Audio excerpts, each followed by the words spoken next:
It's not enough that he orchestrated the whole thing, but to literally sit there and be like, what kind of torture would I like Rorik Farron to inflict upon Sam? Go for the ethics. Like, that's fucking horrible. And you thought that man was sexy. Okay. No, literally, as I was reading this whole set of chapters, I was like, God, I actually said that out loud. I knew I should have kept my fucking mouth shut.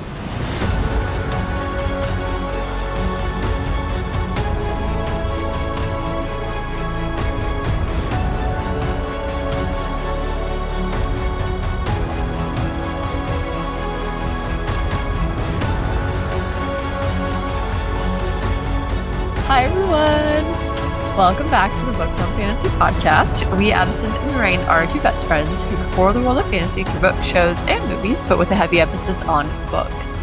Today, we are back again with Queen of Shadows Episode 2, and we are deep diving into chapters 8 through 13. I definitely feel like we're starting to make some progress, and new alliances are being formed, so I'm very excited to get into these chapters today. The plot twist with Lysandra, I did not fucking see that coming.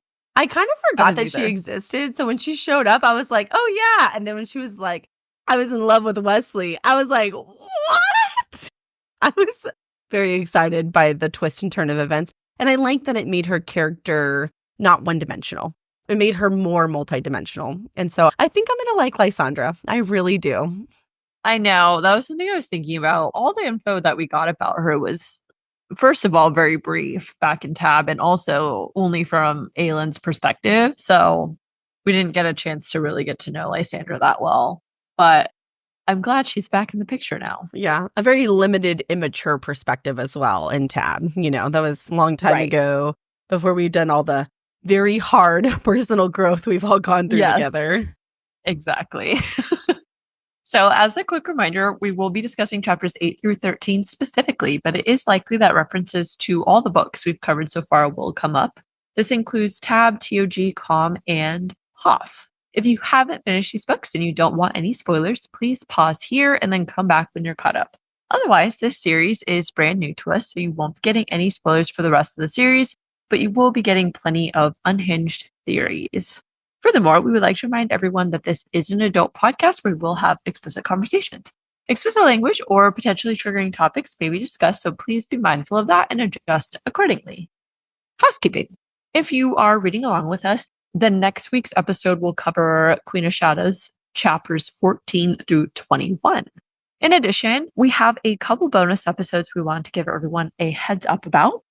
First off, the new Wicked movie comes out today, actually. I had it typed out for something different, but it's today now. I made this outline yesterday, so at the time it was tomorrow, but today it is today. That was very profound, Lorraine. Today it is today. Since it's been a while since we've covered a movie, we figured it'd be a fun bonus episode. So we plan to watch that this weekend, and then we'll release a little Wicked Part 1 review next week at some point.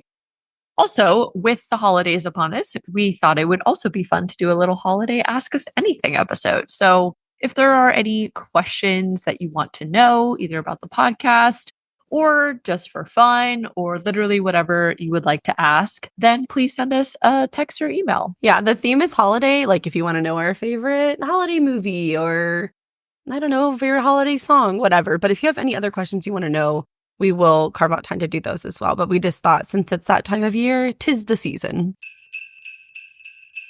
Next, Addison, where are we at with the Onyx Storm countdown? Guys, we're on the home stretch, okay? It's getting close. Today is November 22nd, and there are 61 days until Onyx Storm is released. Yay! Yay! I know. We're getting really close. Xaden Rise, and here we come. I see so many memes and stuff about just Iron Flame and everything re-emerging again. So it's time. People are coming out of the woodwork. It's close enough now that we can actually be really excited.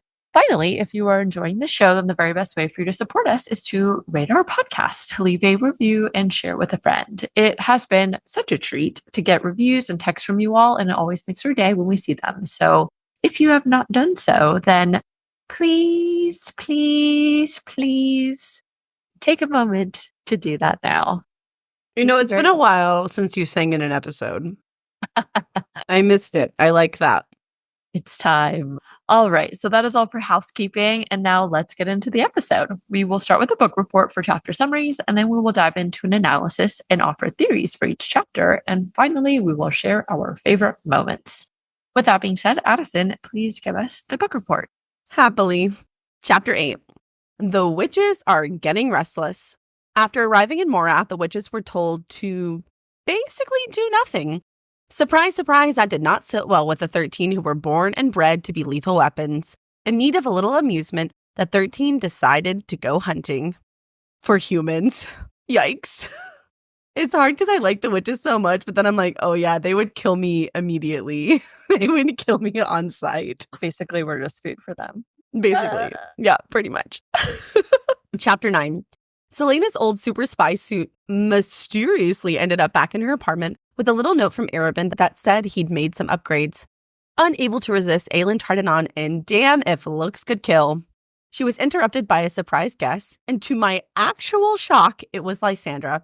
Kind of forgot that she existed. And a little girl named Evangeline. Aelin gave off some real mean girl energy, but Lysandra overlooked it. In an unexpected plot twist, she tells Aelin that she and Wesley were in love and that Wesley tried to stop what happened to her and Sam. But by the time he knew what was going on, it was too late. He had written it all in a letter that he gave to Lysandra to give to Aelin if she ever saw her again. An angry Aelin kicked Lysandra out, but before Evangeline left, she told Aelin the story of how Lysandra sacrificed her freedom to keep Evangeline from the same fate she was damned to as a courtesan for Madame Clarice. Chapter 10. Aedion knew death was near, and he embraced it, welcomed it even. It could not come soon enough. He had failed Aelin in so many ways, but in this last act, he could protect her, even if it was with his own demise. If only his plan hadn't been ruined by Dorian, or rather the valiant prince that inhabited his body. Aedion tried to get through to what shred of Dorian remained inside, but it seemed he was unsuccessful. As Dorian left the cell, he foiled Aedion's plan and told them to send a healer at once. It was Amethy.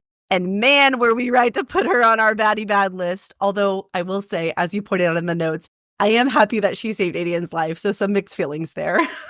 Yeah, but I still don't like her because the only reason that she healed him was because she was ordered to and not because she actually wanted to. You know what I mean? Absolutely. So, yeah, fuck Amethy, for real. Yeah. But she did save my boy, so...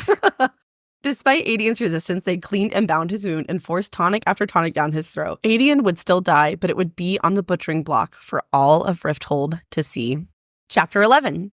Kale and Nesrin were to meet Russ and Brolo at the Shadow Market to exchange information about the upcoming birthday party for the prince. Turns out there was a sale on Xandrian blades. Too bad Aelin didn't know about it, or she would have brought more money. Aelin quickly realizes that Brolo knows exactly who she really is, and she tells him to have all of his men pin a red flower to their uniforms. She was about to turn the glass palace into a killing field, and she wanted to spare his men. After the Shadow Market, Aelin headed to the Royal Bank of Aderlin and handled some mysterious business. Yes, we have thoughts. Aelin awoke the next day missing the hulking, brooding fairy prince that she had shared her bed with in Wendelin. But her reverie was broken when a street urchin banged on the door and summoned her to the Assassin's Keep. Chapter 12. The Duke summoned Manon to his council room and told her that he wanted her to select a coven of witches to be experimented on to breed with the Valg. Manon pushes back but ultimately leaves the situation unresolved. But you know who didn't want to leave it unresolved? Astrid. Astrid was not okay, even a little bit, with how that conversation went, and she was vocal about it. Unluckily for Astrid, Manon was not in the mood for Astrid's shit, and she demoted her from second to third. A seething Manon goes to her room where she meets a servant girl that had been assigned to her, and to my absolute jaw-dropping shock, it was none other than Elide Lochan. And also she has witch blood? What? Okay. After dismissing Elide, Manon goes to the blacksmith in the war camp. While inspecting the weapon, Cyril tries to talk to Manon about Astrid, but Manon shuts it down, leaving her with a sinking feeling in the pit of her stomach that was only hunger. Only hunger, right? Or because she has a heart. Chapter 13. Aelin goes to the Assassin's Keep, and though everything in her world had changed, virtually nothing about the keep had. She meets with Arabin, and he tries the same old tricks to get Aelin to engage in a verbal sparring match, but she wasn't in the mood and shut it down quickly. But one thing was certain, Arabin fucking Hommel was not to be trusted, and not everything was as it seemed. After her meeting with Arabin, Aelin went back to her apartment where Lysandra was waiting for her with food. Apparently, girls just want to have fun and chocolate. Aelin and Lysandra have an adult conversation where they both apologize for the actions of their past and decide to start over. And it's true what they say.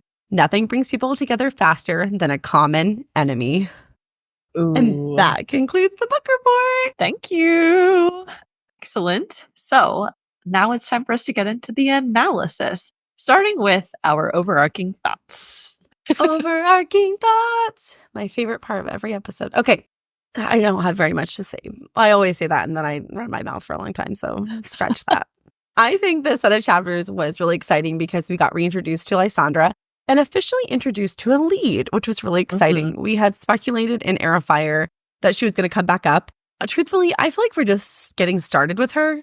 Similarly, we're just getting started with Lysandra, and I just know we're going to end up loving these two ladies. I feel like they're going to become much more important in the plot, especially because Elide is a Lochan, right? Which means technically she's an heir to Perrinth, which is part of Terrason's court. Like, I just feel like Elide is going to come up a lot. So I'm excited about that. Not to mention she has witch blood. So like, holy shit. I know. That was like the biggest reveal. I was shook. My second thought for this set of chapters is, I said this in the last episode, but I'm going to say it here as well. I find Aelin's behavior frustrating in this set of chapters. Mostly her initial reaction with Lysandra. I just feel like we did all of this work to heal, and now that she's back in Rifthold, she's just reverting to a lot of old emotional habits. She just comes off a little strong sometimes, and not in like the confident badass way that we like. It's like the petulant, overly violent kind of way, which I find very off-putting, at least at this point in her journey, right?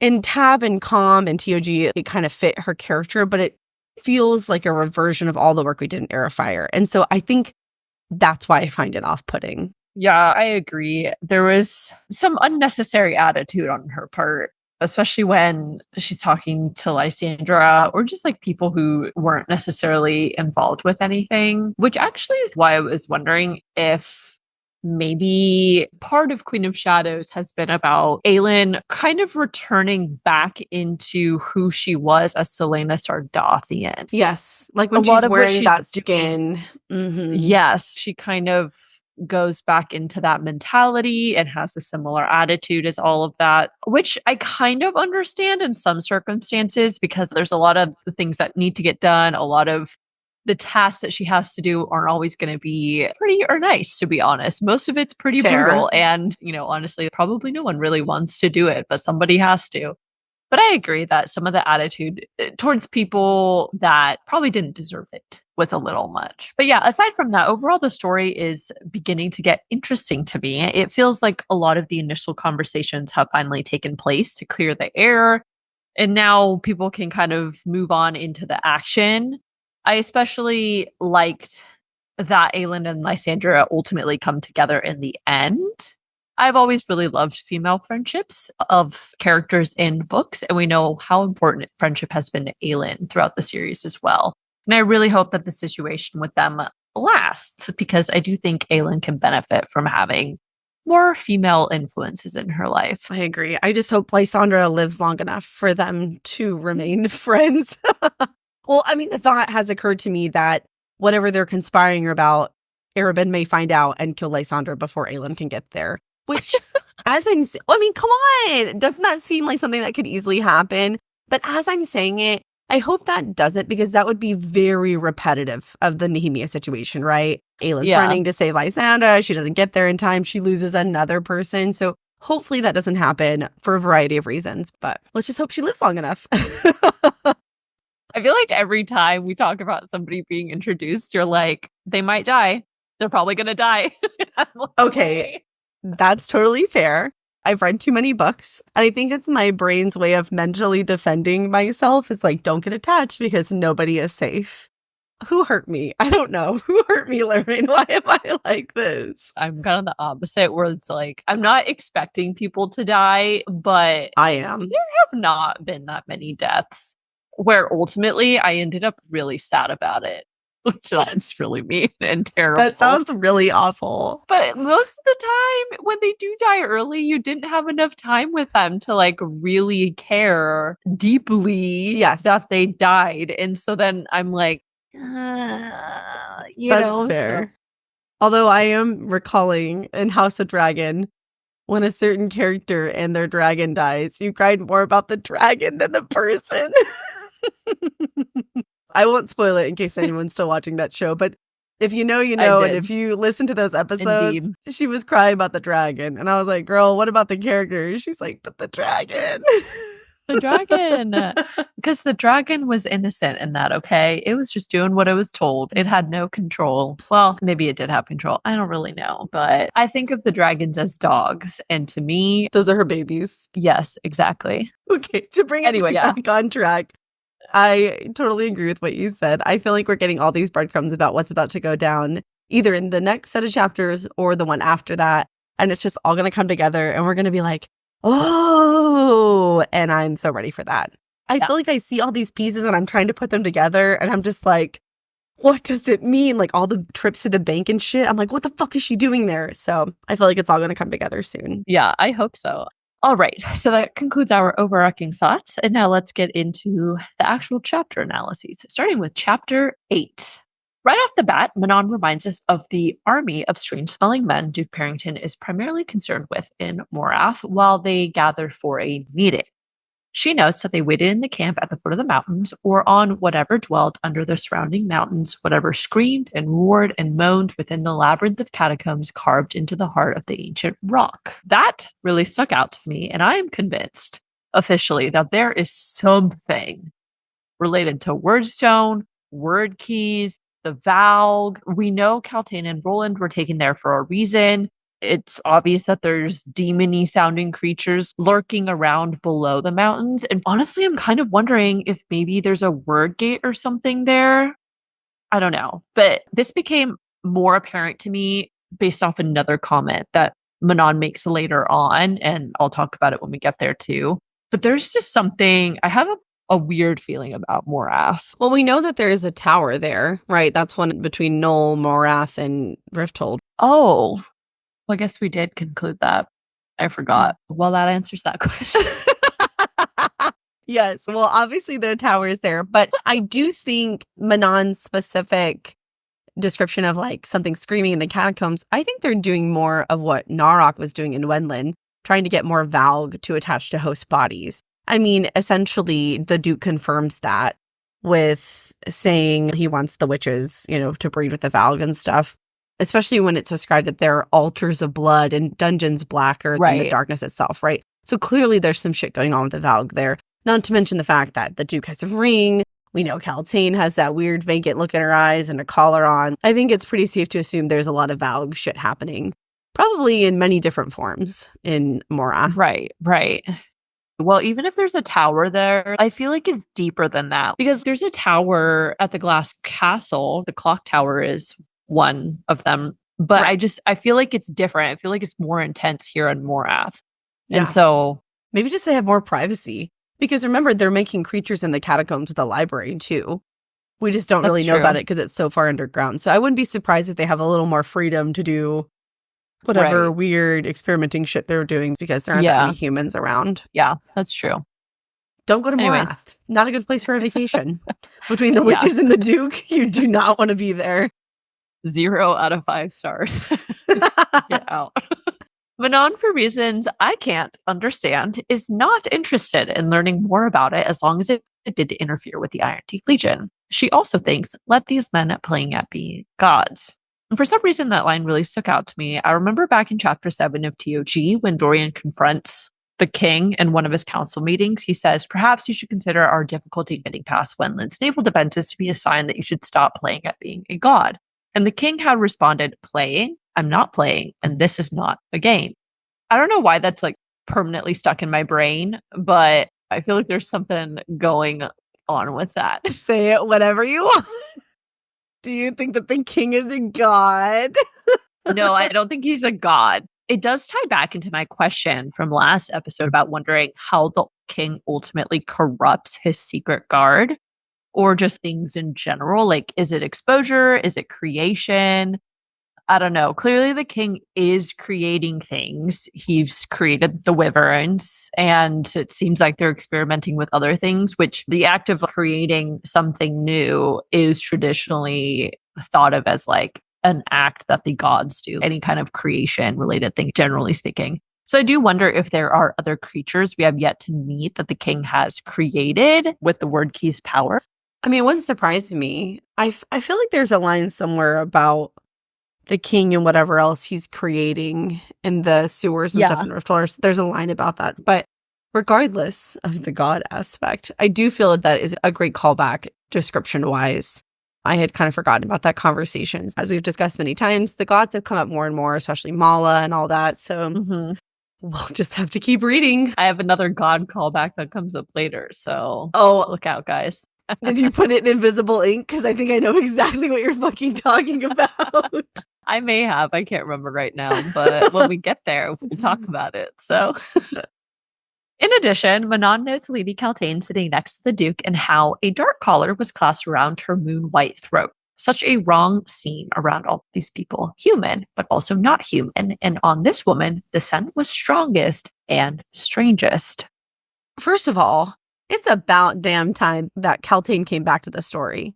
She was a huge, huge part of TOG, and then she just disappeared. She was in calm for 10 pages, and then it was like, oh, bye, Kaltain. Second, I actually feel really sorry for her character, to be honest. Her life has basically sucked for the entire series, and I really don't see it getting better. Unless they figure out how to free Dorian from the collar and then help Kaltain. I feel like that may be foreshadowed later, because there's a thought when Aelin is thinking about her interaction with Lysandra, and she has this nice quote about if she had only taken the time to get to know another young lady. And so I did wonder if maybe we'll be rescuing Kaltain. But in relation to Kaltain, where is Roland? Because we know that Kaltain and Roland were together, and Kaltain is here, but there's been no mention of Roland. So what's up with that? And where is he? So I wonder if he's going to come back up again in Morath. I can't imagine they would send him away from the Duke. So he's got to be somewhere. Yeah, I agree. It is kind of weird that we haven't heard about him unless he's dead. Nah, I don't think he'd die off page, though. Why kill him but not Kaltain? So I feel like he's going to come back up somehow, some way. I just don't know how or when. Well, maybe he wasn't as compatible. And so ultimately it didn't work out or something. Maybe we'll get some throwaway line like, oh, Roland, he wasn't strong enough to hold a Valg. And like, oh, R.I.P. Roland. The end of his storyline. Bye. Yeah. Bye. Oh my gosh. Okay. So based off what Aelin tells us in the first set of chapters, to me, it seems likely that Kaltain has a Valg prince infiltrating her because she has a collar. And every time somebody has had a collar, as far as I remember, it's been a Valg prince. But unless the Duke also has a Valg prince in him, how is it that... Sorry, guys, I don't even know how I got onto this train of thought, but I did, and then I typed it all out. So you're going to get to hear all of it. But how is it that he, the Duke, is controlling Kaltain and not the other way around? Because the Duke only has a ring, right? I think the only thing that's been seen on him is a ring. We can ask the same question of the king. How is the king able to control Dorian? The king only has a ring. Dorian has a collar. True. So the short answer is I don't think we know enough about the word stone and the hierarchy of how different objects control different beings. That's the short answer. Right. The long answer, it would have to be that maybe there's a strength to the ring specifically that allow them certain control. I mean, we just don't think we know enough, honestly, but it is a good question. What I kind of concluded, and just based off my general sense, whatever demon or corruption has occurred in the Duke, honestly, to me, kind of feels more powerful or, well, equivalently or potentially more powerful than a Valg Prince, if that's possible. Because otherwise, I feel like the one in Kaltain would take precedence over whatever's in the Duke. You know what I mean? I don't know if that's making sense. But yeah, because to our knowledge, a Valg Prince is the most powerful Valg that we've been introduced to, right? So what could control the most powerful Valg, quote unquote? Yeah, and if Kaltain has one because of a collar, but the Duke is the one controlling her, then it would stand to reason that whatever is going on with the Duke is more powerful than a Valg Prince, right? I mean, to that point, we know that the Valg is controlling Dorian's body in the set of chapters, right? So why wouldn't the Valg Prince inhabiting Dorian just go and like behead the king and be like, I'm the king now? Dorian is the perfect host for that because he is quite literally the heir. Sorry, that's kind of a weird thought experiment rabbit hole. But you're right, it does make me wonder, why has Dorian's Valg Prince not just off the king so that the Valg Prince can rule in Dorian's body? Why has Keltain's Valg Prince not just off the Duke so that he can, I don't know, do whatever? So that's an excellent question. I don't know. I really don't. I have no thoughts. Also, as an extension of that, if the Duke is obviously possessed by something quite strong, then do you think that means that the Duke had magic in his blood previously too? Or like was a magical being prior to this? I do. Remember, we talked about this in one of the recent episodes. When the Duke came up again, we were like, oh, do you think that means that the Duke is actually being controlled by the king? Like the person who is the Duke no longer exists, and that whatever Valg has infiltrated him is actually in control, which seems pretty likely to me. So yeah. I would say it's fair to say that the Duke had magic in his blood. I would say as a general rule for this universe, not everyone, of course, but most people that were higher up in terms of like a duke, an earl that had lands and titles were probably very powerful. And usually you get power one of two ways, having money or having magic or both. Yeah. I would assume that Cal and Marion Lochan, well, we know Cal was super rich, but any kind of lord, duke, etc., probably has magic. And that's why their family was in power in the first place, even pre the fall of Terrasen, would be my guess anyway. Yeah, interesting. We're going deep in some world building questions here. And I'm sure they'll be answered in I know. They'll be answered in like one paragraph and we'll be like, oh, okay. Oh, yeah, that was not that deep. Okay, but then also just along that line. So then the king was also magical then? Well, it would stand to reason that his family had magical leanings because Dorian has magic. So we know it can skip generations, but right. I think it's highly unlikely that no one would have magic at all and then out of nowhere it would pop up in someone. I feel like there has to be some history of it. But I would assume that he has some history of magical blood in his family. They would have to, right? Because they keep talking about how regular humans are not compatible hosts. And so pretty much they just need magical beings of some sort. But I guess also they did tell us that magic can be dormant in somebody. So maybe that's what's going on with some of these characters. I don't know. Anyways. That seems most likely to me. Continuing on, after this observation about the collar, the Duke tells Manon, by next week, I want reports on what the wild men of the Fangs are up to. There have only been a couple brief mentions of the wild men in previous books. We know Cain was one, and Cain actually had a black ring, which means he was infiltrated with the Valg. That would also lead us to the conclusion, based off of everything we've been talking about, Cain likely had some magic in his blood. And now I'm wondering if the wild men as a whole are more magical leaning beings. Oh, like kind of world building. If they, yeah. That is an excellent question. I mean, that's the only character we've met, and it seemed like he did. So I'm gonna. I feel like I'm like on everyone's magical train now.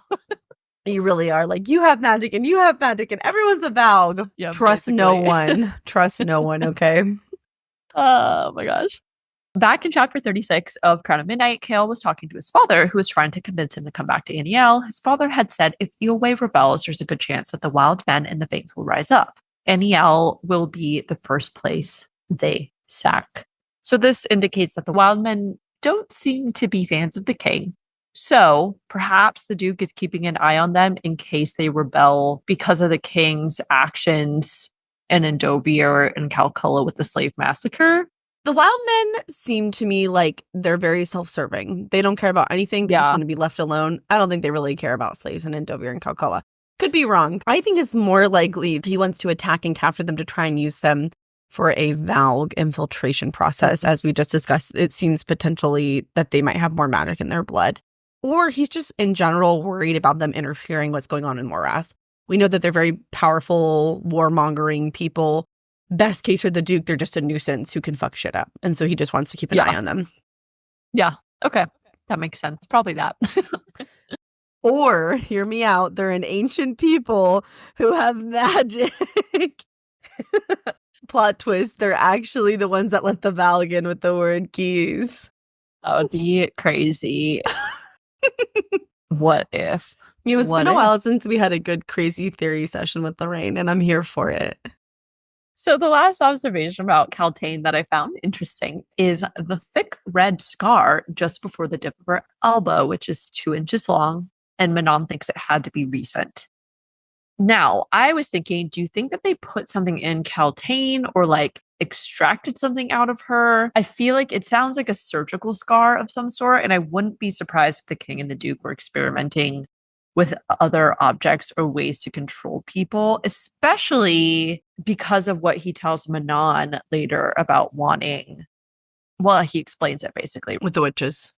Yeah, with the witches and how they want to put the word stone in them when they breed with them and everything. So I wonder if something like that happened to Kaltain as well. I was wondering about this too. The first time the scar got mentioned, I thought it was just a descriptive language thing. But then Manon remarks on it again later, which I had some other notes about that when we get to that part of the chapter. It seemed odd that Manon noted it so specifically because she also notes her bruises. But because it comes up again later, and it's like, when you're just listening the first time, it doesn't stick out. But on a reread, you're like, this is kind of a random line. So it does make me feel that perhaps the scar is more significant for another reason. It could also just be a demonstration of how Kaltain is being abused. So true. We'll keep working that thought. If it comes up one more time, then we'll be like, that scar is important. Yeah, but for now, just bookmarking. So now I will say that I would like to add the Duke to our hate list because he gives me really major ick vibes. Ugh. I don't like him at all.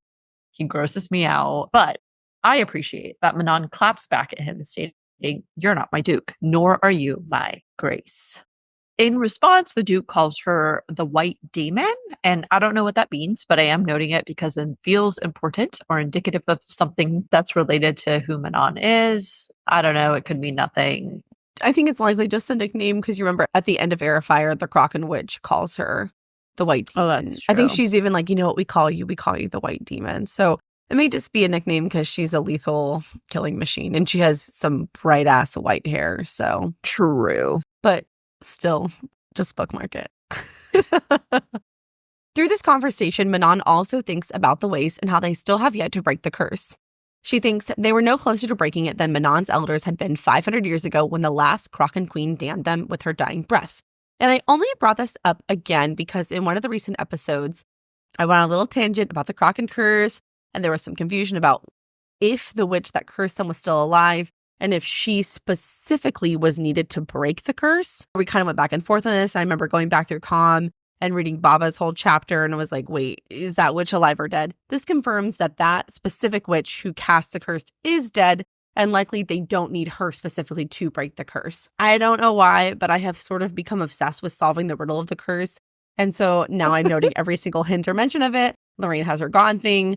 I have this weird witch curse thing. I'm like, how are they going to break it? I need to know. It's now my personal mission for this podcast to figure it out before it's revealed. So anytime they talk about that stupid curse, I'm going to get my fucking index cards, my pictures, my red string, and I'm going to do the work. Okay, guys, I'm going to solve it for you before it happens. Watch it be something dumb like trading a ring. It's just like waving your hand and be like, okay, yep, thank you for the ring. Bye. If that happens, I still think that it's obviously related to Manon, but yeah, I have no idea totally. outside of that. Yeah, well, that Kraken witch told her that she's always known what she needs to do. Manon just has to look inward and figure it out. But I'm going to figure it out before Manon does. That's my goal. Thank you for your service. Happy to. After the meeting, Manon walks with Astra and Sorrel, Vesta, and Lynn as they head toward the Wyverns to leave for a hunt. They continue to take note of the awful smell and the reactionless guards that kept post. I also find it interesting that the Wyverns had been extra restless and prone to fighting when they were housed in the cells in the, quote, belly of the mountain. Manon notes that Abraxas was riled by the strange scent as well. And again, I just want to know why Abraxas can sense the weird smell because he's been doing it, but I want to know why. What's special about him. Yeah. We talked about how Abraxas was special in that way as well in Hoth because remember he wouldn't eat the meat. So I think there is something to that. But to your point, why? What is so special about him? Next, Astra mentions they'd now been in Morath for 4 weeks, during which everyone was beginning to get antsy. And Manon notes that basically all the land in the area was a dead, festering place. And this note specifically is actually where I had the idea that there's obviously more going on to Morath, which, as we discussed, I've been refreshed on the fact that there is a tower there. But combining it with my earlier point, I don't know. I just really feel like maybe there's like a word key, just something extra that potentially is like sucking the life out of the area, similar to how the Valg feed on the magic and the life force of their host. Yeah. It seems like Morath overall is an evil place. And you know what doesn't thrive in evil places? Life. So that seems fair. Astrid begins to push Manon about how conflicted all the witches were feeling. And her quote was, "Sitting here like hens in a coop at the Duke's bidding." This leads to an argument between them, which ends with Manon grabbing her throat and letting her see that she'd put Astrid down the moment she became a useless nuisance. I did not like that. I was very disappointed by this moment, but then I realized this is very true to Manon's character so far. And I think I just don't like it because deep down, I know Manon has a heart and loves Astrid like a sister. So I'm like, girl, don't treat your family like that. But to be honest, this is true to Manon's character so far in her development. But I agree. I was like, that's mean. You're being mean. Not to sound like my kids. My kids are always like, that's being mean. She's not being kind to me. And I'm like, I know. We're all about kindness in this house. So that's what, she's not being kind. I'm like, you're not being very kind to Astrid. No, especially because I think Astrid brings up some good points. The witches get mounted on the wyverns, and it's noted that Manon hears another pleading, hoarse scream break out from inside the mountain before ordering Abraxas to fly. I do wonder if the screams are from magical beings being fed on, or are they just generic screams of other Valg demons? In either case, it sounds pretty bad. But on a lighter note, I found it hilarious that Abraxas just falls off the cliff. And Manon notes her wyvern, it seemed, had a wicked sense of humor. I just feel like he's so quirky. He's very funny, and I love it. He's very mischievous. Right? He's just playful, but in an adorable way. As the witches fly over the farmland, Manon notes most humans had fled this region or had been butchered for war or sport. I was wondering who was hunting the humans down. Obviously, we know witches do that too, but I was curious about who else. It probably doesn't really matter, but I got no answer. I don't know. It just seems like it's a shithole, okay? Like, nobody wants to be there. So maybe they all fled, honestly. As they fly to hunt, Manon also notices how much joy Astrid shows whenever she flies on her mount. And she even thinks, Manon occasionally wondered if her second sometimes snuck out at night to ride in nothing but her skin, foregoing even a saddle. And I don't know why, but this is just really funny to me. Just to think of Astrid sneaking out in the middle of the night to ride her wyvern bug naked. She's just like, I'm free. Can you imagine her doing that? And then there's like an emergency and she shows up stark naked and she's like, okay, guys, I'm ready for battle. And you're like, Astrid, why are you naked? Wearing your clothes. I know, it's like the witch equivalent of skinny dipping, flying on a wyvern without clothes. So to close out this chapter, we also get some world building about the witches when it's noted that for hunting, there was no children. It was an unspoken rule among the 13, even if some of the other clans had no qualms about it, especially the Yellowlegs. So at least for the Blackbeaks, they hunt people, but they're like, we have some boundaries, no kids. Okay, which is great, except for they're totally fine with leaving the kids orphaned. Right. I just picture me like a 5 and 7-year-old. They're like, don't kill the kids, but definitely kill the parents. And I'm like, oh, great. These 5 and 7-year-old, they're going to fare really well without their parents in this world. So I'm just like, yeah, not great. But that now concludes chapter 8. Moving on to chapter 9. Very soon after Aelin had sent off the letter agreeing to work with Arabin, he had delivered a special suit to her apartment. I just really hate how he knows how to get in and out of her apartment with no issue. It's very disconcerting and it makes me uncomfortable. Oh, it's totally a power play. I know it is, but I just hate it. Second, this is the suit that Arabin had specially made back in Tab for her and Sam's mission to kill Benzo Donoval. You know, it's funny that the suit came back up. I don't know why, but I wondered about these suits frequently. After Tab, I'm like, what happened to those damn suits? Because they described them in such great detail in Tab, and like her and Arobyn's, everybody just went on and on about how great they were. And there were a lot of times I'd be like, damn, it sure be nice if she had that fucking spy suit right now.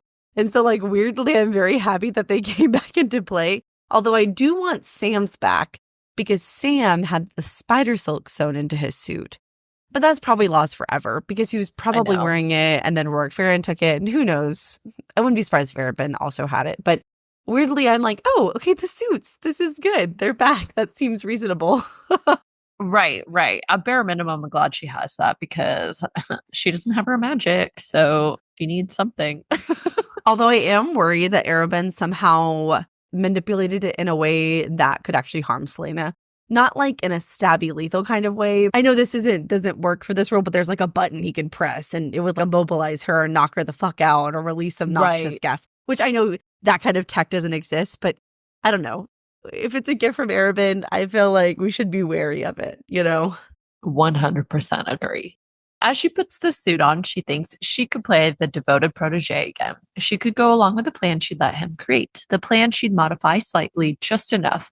She'd kill whoever was needed for herself, wreck herself if it meant getting Aedion to safety. I like the devotion, but she's definitely right back in her bloodlust, which makes sense because a bit after this, she thinks she could be Celaena Sardathian again for a little longer until this game was finished, which spirals into what I said before we started the analysis about how it feels like Queen of Shadows is a return to her identity of the world of Celaena Sardathian, the essence of impersonality and just, general life of Celaena Sardathian. Yeah. It feels like for her to really let go of Celaena, she has unfinished business. And Celaena Sardathian has a few loose ends she needs to tie up. So she needs to be that person, tie him up. And by that, I mean kill Arobyn Hummel. And then she can really be Aelin, Aerofire, let it go. Let it go. Yep. You know what I'm saying? I also thought the word choice here was really interesting, especially where it says the plan she'd let him create, the plans she would modify slightly. I'm wondering if that's like a little hint that she's going to use Arobyn's own plan to double cross him. This seems likely given the conversation that Lysandra and Aelin have later. But I did note that there, that I was like, oh, that's an interesting tiny shift of words that may mean something. Yeah. I hadn't thought too much about it, but now that you pointed out, I'm thinking that maybe that was some foreshadowing for, what happens with Lysandra. So, I mean, ain't no way she's going to trust Arobyn fully, right? She's too smart now to do that. So it seems like she's got something in the back. In the bag. Right. In the bag. That's not right. In her back pocket. That's what I was trying to say. In her back pocket. I also just can't imagine trying to shimmy on this like skin tight Elastigirl suit that also have hidden knives everywhere in it. There's 100% chance of me stabbing myself if I was trying to do that. It would not go well. So I just picture like you getting the suit and the next day it's like, how did Lorraine die? Oh, she stabbed herself trying to put on her spy suit. Be like, oh, okay, that tracks. Pretty much. I did not deserve to be a spy because I could not put on my spy suit. I think we've actually had this conversation in another episode. You would make a fucking terrible spy. You would be so bad at it. It would be adorable. Maybe. Or maybe that's what you want me to think. Exactly. It's all just a game. So eventually she hears a carriage outside, and when she heads down to investigate, we meet Lysandra. Woo. As soon as that happened, I was like, damn, like, we really are just meeting everyone from Tab again. Everybody's coming back into play. Yes, seriously. Also, important world building note here. Is it Lysandra or Lysandra? I thought it was Lysandra in the audiobook. I thought it was Lysandra. Shit. I don't know. Oops. It's close enough. It's close enough. But as soon as you said that, I was like, oh shit, have I been saying it wrong? So Lysandra. There's no other character that has a similar name. You'll know who we're talking about. Exactly. I don't think I could change it if I wanted to. It's too embedded. Before we get into this interaction, I have to say that I found it incredibly frustrating and irritating. I know I mentioned this at the top of the episode, but I think Aelin's behavior was a little much. Of course, I do understand her being cautious because of her connection to Arobyn, but she was just so aggressive and unnecessarily awful. I can't remember if we discussed this in our tab episodes, but I know the thought has occurred to me before. I always thought Aelin's treatment of Lysandra was odd because Aelin is such a champion of people who have had their choices stripped away, especially as children, right? In a way, Lysandra and Aelin's childhood was very similar in this chain of events and how they ended up in the positions they did. Case in point, Aelin thinks this. They could have been friends as easily as enemies, both of them orphaned, both found by Arobynn as children. But Arobynn had handed Lysandra over to Clarisse, his good friend and a successful brothel madam. And though Aelin had been trained for killing fields and Lysandra for the bedrooms, they'd somehow grown up rivals, clawing for Arobynn's favor. And this to me really speaks volumes to that point. They're so similar in a lot of ways in their childhood and the choices that were stripped away from them. And so I am happy that they have both grown up and that they're able to reconcile those differences. And don't get me wrong, Lysandra was really annoying in Tab. She was no sweet angel or anything, but I always found that frustrating even in Tab. I'm like, y'all should be best friends. Your childhoods were basically the same in the same tragic, awful ways. And so I particularly found Aelin's behavior really over the top, which I will try not to, beat that horse to death. But I am going to point it out because it's, important, but it just really drove me nuts. I think I didn't dwell on it too long, mostly because Aelin realizes it pretty quickly within this set of chapters that a lot of the ways that she was still viewing Lysandra today had all just been instilled previous beliefs and essentially trained reactions because of what Arobynn did to them. And it hasn't been until she's grown up and she's been out and away from Arobynn that now she can assess the relationship and who Lysandra is today and make that conclusion and be like, this was all because of Arobynn. Although, I think her suspicion probably could have been conveyed with less insults. Yes. And just like really violent, aggressive thoughts, which I will point out as we go through this chapter. But it was a little off-putting. Again, I don't want to diminish her being cautious, right? It's totally reasonable of her to be wary of Lysandra given her past and connection to Arobynn. But I was just like, I think it's because there was so much of that in the last episode with her conversation with Chaol. She's like, she wanted to bash his head into the wall. And I was like, okay, you need to calm down. I don't know. Yeah. To get back on track, it turns out that Lysandra has arrived of her own accord to warn Aelin. And it's only her extremely rare use of the word please that gets Aelin to see what she has to say. She does, however, threaten to kill the driver, but his white as death face gives him a pass for now, and she hustles Lysandra, the younger girl, Evangeline, into her apartment. I also thought it was kind of funny when she's assessing the situation and she tells Lysandra, I'm going to have to kill your driver. And he's like, no, you don't. I know nothing. I see nothing. And so I'm glad that she chose not to. But a little part of me, not going to lie, is like, what if he betrays her? But I don't know. I mean, I guess really how could he? Because Arobynn sent Lysandra there. So it's not like Lysandra's going in secret.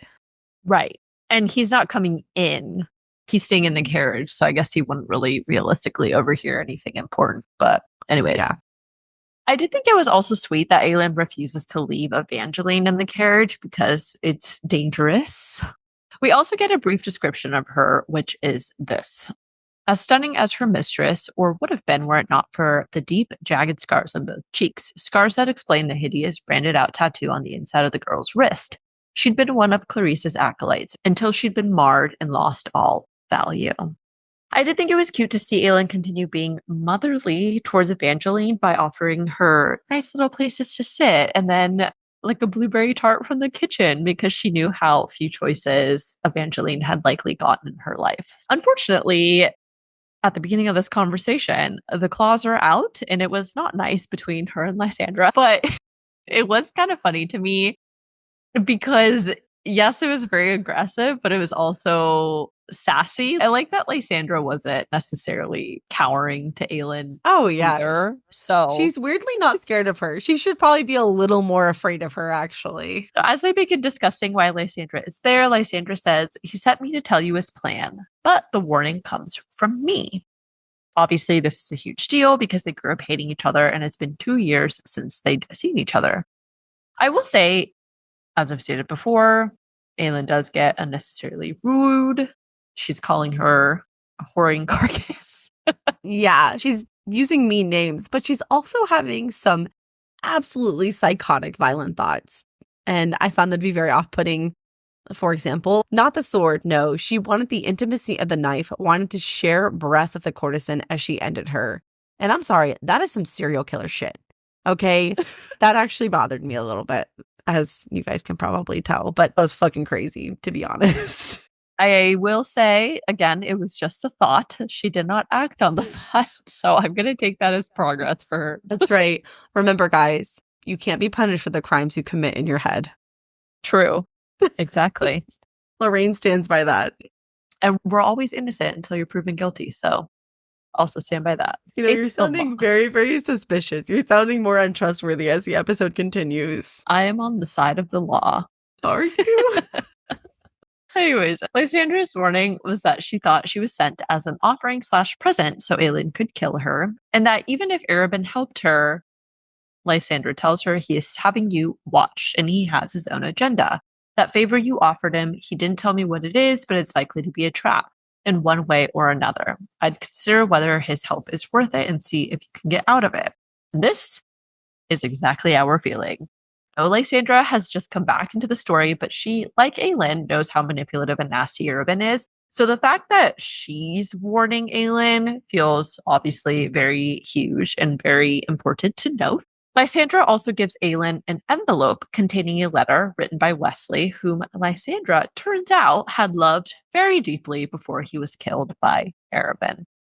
Aelin's thought when she hears his confession was pretty much fine exactly. She thinks, well, of all the things she'd expected Lysandra to say, and I was like, yup. At no point did I see the conversation going that way. I was like, what? This was a plot twist. And obviously it doesn't really greatly impact the story that much, to be honest, but I did actually like it. And also it made me sad. It made me really sad. Yeah. Also just makes me hate Arobynn that much more. I know. So. And then especially knowing that Wesley was going to go and save her from Endovir. I'm like, yeah. Wesley! Yeah, and so speaking of which, Lysandra tells her that the letter outlines everything that had happened the night Sam died and when Aelin had been captured. And her quote was, Wesley wanted you to know because he wanted you to understand. He needed you to understand that he didn't know until it was too late. He tried to stop it and did the best he could to avenge Sam.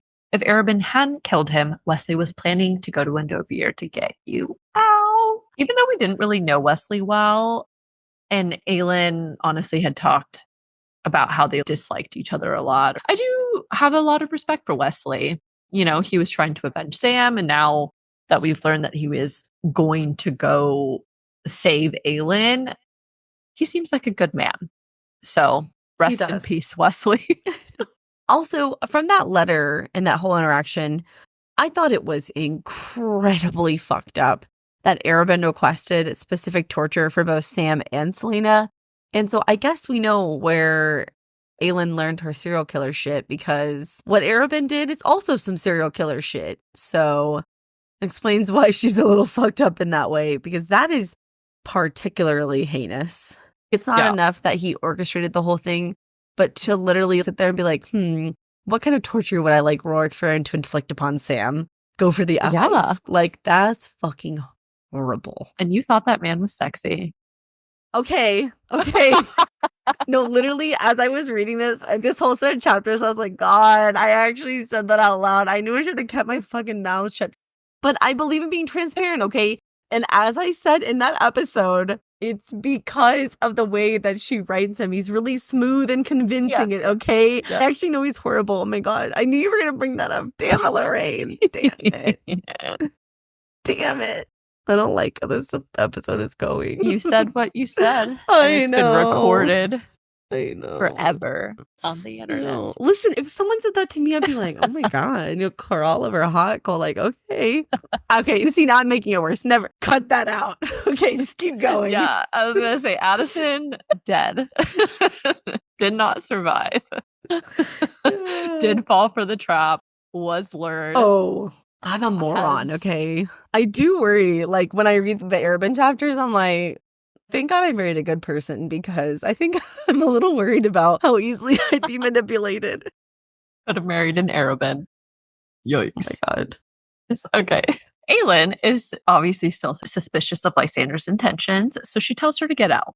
But before she leaves, she says, Sam was my friend too. He and Wesley were my only friends, and Arabin took them both away. I know we didn't necessarily like Lysandra and Tab, mostly due to Aelin's thoughts about her, but it is true that Sam was nice to her and tried to convince Aelin to at least be civil because he realized how similar their positions in life were. So I remember not loving Lysandra and Tab, but I also remember realizing that she was 17 years old, and it seems like she has changed a lot in the last 2 years, much like Aelin has. I also call back to Tab, and I was thinking about Sam and Lysandra and Aelin's interactions, and I feel like Aelin should have trusted Sam's judgment of Lysandra long ago. I remember specifically Sam even trying to tell Aelin if she would just talk to her like a real human being instead of being jealous, he would see that she's really not that bad.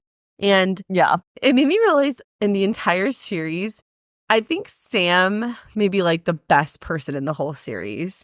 Like, he had such a good heart, and he was just so kind. I don't know, maybe Dorian. Dorian's pretty good too, actually. Yeah. So now he's trapped and Sam is dead. Yeah. Good people are not going to make it in the series. I'm going to tell you that right now. Yeah, it seems like you got to have a little bit of a lethal dark side to you in order to survive. Yeah, you got to be morally gray, okay? You really do. Yeah. So Evangeline stays behind and ends up relaying a very touching story of how Lysandra saved her from the brothel houses. So when Evangeline had been sold to Clarice, she had been so scared and had cried so much that Lysandra offered to help her. Running away was not an option, so Lysandra had marred Evangeline's face and then lied to everyone, stating she'd done it to keep her from being a threat. Clarice ends up beating Lysandra and then made her buy Evangeline as punishment for the amount Evangeline would have cost if she had been a full courtesan. And that is why Lysandra was still indebted Clarice currently. When I read that, oh my God, I actually really did almost cry, because the fact that Lysandra never had a choice in becoming a courtesan, but retained her own humanity despite her life circumstances to make sure another girl didn't get sucked into that life is, it's just like such a huge gut punch. I know. That really sold me on Lysandra. I was like, okay, she's a real one. Because she had to know when she did that. She had to know how that was going to play out. That Clarice was going to make her buy Evangeline and all that, and that she would still have to be Arabin's whore, which, especially knowing that Arabin killed the man she loved is like a double whammy. Like, it just, damn. And she still did it anyway. Okay. Aelin is equally as touched by the story, and she thinks if she could change so much in 2 years, perhaps so could Lysandra. Then goes on to reflect on how she had treated Lady Kaltain in the past. The chapter closes with Aelin running outside and yelling, "Wait," as Evangeline climbs in to the carriage. I actually really like the quote here that Aelin thinks and she thinks, and that she thinks and she thinks, and I think that I like it. And for sounds like a Dr. Seuss. Right. I think that you think that we should think. Yes, pretty much. And for a moment, she wondered how another young woman's life would have been different if she had stopped to talk to her, to really talk to Kaltain Rompier, instead of dismissing her as a vapid courtier. What would have happened if Nehemia had tried to see past Kaltain's mask, too? I thought this was very insightful of Selena. I was very proud of her. Also, I keep going back to Selena because now we're in Rifthold and I'm confused. Just, you know who I mean. First of all, I think this is a really good lesson for Aelin, and I'm happy that she came to this conclusion. Second, I think this is a good lesson for all of us. Sometimes we, as human beings, armor ourselves in a facade that may not be pleasant, and it's usually to hide something about ourselves. And third, I wonder if this is foreshadowing that Aelin and Kaltain will come face to face again, and she will help rescue her. I know I mentioned that earlier in this episode, that kind of line earlier made me wonder if she'll figure out how to free Dorian and then she'll be able to free Kaltain. I hope so. That would be nice. I hope so too. And that was a good human lesson there. I like that. Yep. See, right. I may like manipulative psychopaths, but I am a good human being. That's how you get got. I know. By being a nice human being. Just kidding. I'm going to get got by Arabin. Almo. Okay. So that ends chapter 9. Moving on to chapter 10. So this chapter is all about Aedion and Dorian's visit to Aedion in the prison cell. I know we talked about this last episode. I was so worried about Aedion dying from the infection that even if Aelin managed to save him, I really thought she was going to get there. And it was going to be this big plot point about Aedion might be past saving. And he was literally cured in like 24 hours. Because the way it's written, he was quite literally on the verge of death. Okay. And at some point, usually in an infection, there's like, it's spread too far. There's nothing we can do. And Amythy's like, here's a tonic. And she bound that shit up and he was fine. He was fine in a day. And I'm like, oh, okay. Once again, something I thought was going to be a huge plot turned out to be nothing. I know. I mean, it's good, but it's also not good. What is that phrase? You're turning a mountain into a molehill into a mountain. Yeah, or something like that. We're making a grain of sand a mountain. It's really just a fucking grain of sand. That's why we have a podcast. Sorry, everyone. Aedion immediately observes that Dorian had not made it out without consequences himself as he looks at the black stone collar around his neck. Despite his condition, I like that Aedion tries to maintain his cocky persona with a joke, and he says, the least you could do is take me to dinner before looking at me like that. Yet another reason to love Aedion. He has a sense of humor. It's kind of funny, too, because usually when someone says that, the person is looking at them like they want to jump their bones or, eat them up, quote unquote. And it's often described as a devouring gaze, right? Like his eyes roved over her body, devouring every inch of her. But it's funny because the vow quite literally probably wanted to eat Aedion. And like, it's especially funny when you think about it in that context. Yep. There's no romance to that look at all. No. It is purely predatory. Yep. Exactly. And not like in a sexy predatory way. Not out with like a predatory gleam in his eye. There? Okay. Yeah. No, I feel like, especially in ACOTAR, I feel like Sarah J. Maas always says he prowled toward me like a predator, I'm gonna get you kind of way, but like in a sexy way, Yeah. This was not that. No, definitely not. I don't know why I'm trying to make everything about sex. I don't know what's wrong with me. I'm gonna go read ACOTAR later. Fourth Wing? Oh, I'll read Iron Flame instead. Or Iron Flame, yeah. Iron Flame. Okay. I also like that Aedion instinctively felt that reminding Dorian of who he was and what had happened to Sorsha was important, even if it risked his own life. Yes, absolutely. I feel like this is just a tiny, tiny hint about how to break Dorian free from the Vowed Prince without beheading him or burning him to ash. We talked about this in the last episode, but I really do think reminding him who he really is will be key. I feel like it's going to have to be like Aelin putting her hands around his face and like, look at me, you're Dorian. She says all these, remember that you love books and your room is always a mess and blah, blah, blah. And then Dorian won't be able to fight. That's how I envision it going. I hope so. Or they're just going to behead him. So there's also that. I hope it doesn't come to that. But yeah, I don't feel very good about that. But it's clear that this has an effect on the real Dorian, who, quote, recoiled as if someone yanked on a leash, as if there was still someone in need of leashing. This is in line with some of our speculations that Dorian maintaining a sense of himself will be important to him surviving the vow, or at least until they can free him from the collar. Also, I would like to say that Amythy, as we stated earlier, has officially made it onto the fuck you list, which is funny because she's keeping Aedion alive. And normally that's all dandy and good. But in this circumstance, I'm like, you bitch, get away from him. Well, I want him saved, but I just hate that it's because they're trying to behead him later. Keep him alive. They're just extending the process, Also, she seems very eager to just follow the king's orders. She really does. She's a little brown noser for sure.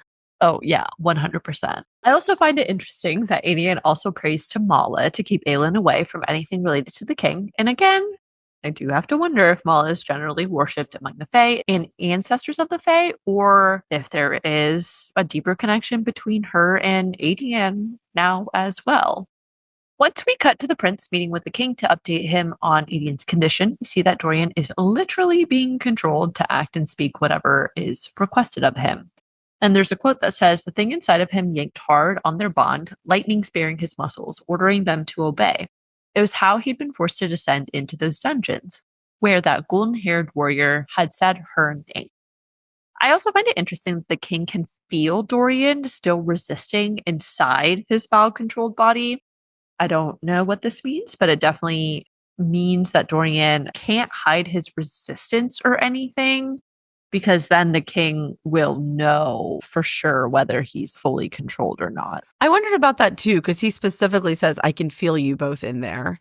Yeah. Still. And so I did think that was interesting as well, because we know that he's still in there, but that's because we have a very different reader's perspective. So a point to our earlier discussion, what gives the king the power he needs to control and also sense, and I guess being more in tune with what the Valg are doing?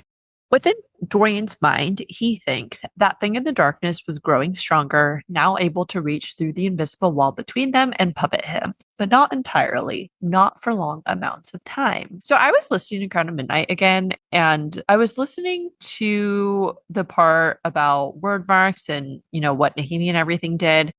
And it prompted a thought. Do you think that when Nehemia had drawn the word marks on Dorian's chest, that perhaps it could have been protective as well? Because we know that Nehemia was using word marks to protect Aelin and ward her against the Ritterak. So we know that they can be used to protect people. But we also know that something about what she did seemed to have activated Dorian's magic. And on top of that, his magic and word marks seem to be of a more raw, ancient origin that's different, obviously, as we talked about multiple times, than the types of magic that Aelin and others are normally gifted with. Also, it's not entirely clear whether it's his will or his magic that is maintaining this separation, but now I do wonder if that interaction with Nehemia had any influence on his ability to maintain his sense of self from the Valg. That is a great question. Really a good question. I would have to think on it more. My gut reaction, I want to be like, yes, absolutely. But then you have to go down this rabbit hole of, did Nehemia suspect that the king was using the Valg? And if she did, she should have probably mentioned that to Aelin. Yeah. It takes you down a path that's kind of hard to come back from. Right. So I'm going to say yes, because I really like that idea. I really like that. Cannot be confirmed. Cannot be confirmed. Yeah. See, this is one of those things that I would love to Google just to be like, oh, it's never revealed in the book, so I don't have to think about it. But I'm afraid it's actually something really big, and I'll be like, fuck, I ruined it for myself. So I don't know what to do. I don't know how to resolve that. Bare minimum, good question. And I'm going to say yes for no other reason than I want it to be true. I guess we'll see. Dorian also thinks he patched up the holes as best as he could, but it kept breaking through. A demon prince. And that seems to confirm to me that Dorian knows it's a Valg prince, which, as far as I can remember, how would Dorian know that? I don't think he was informed of Valg princes before he got locked up, right? Correct. I don't think they were aware about Valg demons. Yeah. I think it's just a prince can recognize a prince. I mean, it's possible that he and the Valg are communicating in some way. They do share a body and mind. They may share a conscience. True. Okay.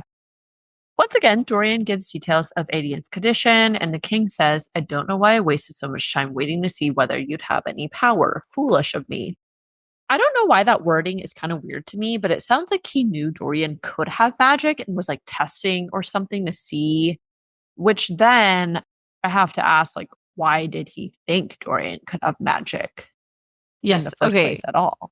I thought the exact same thing. I think it's highly, highly likely the king suspected Dorian possessed magic, or at least had the capacity to do so.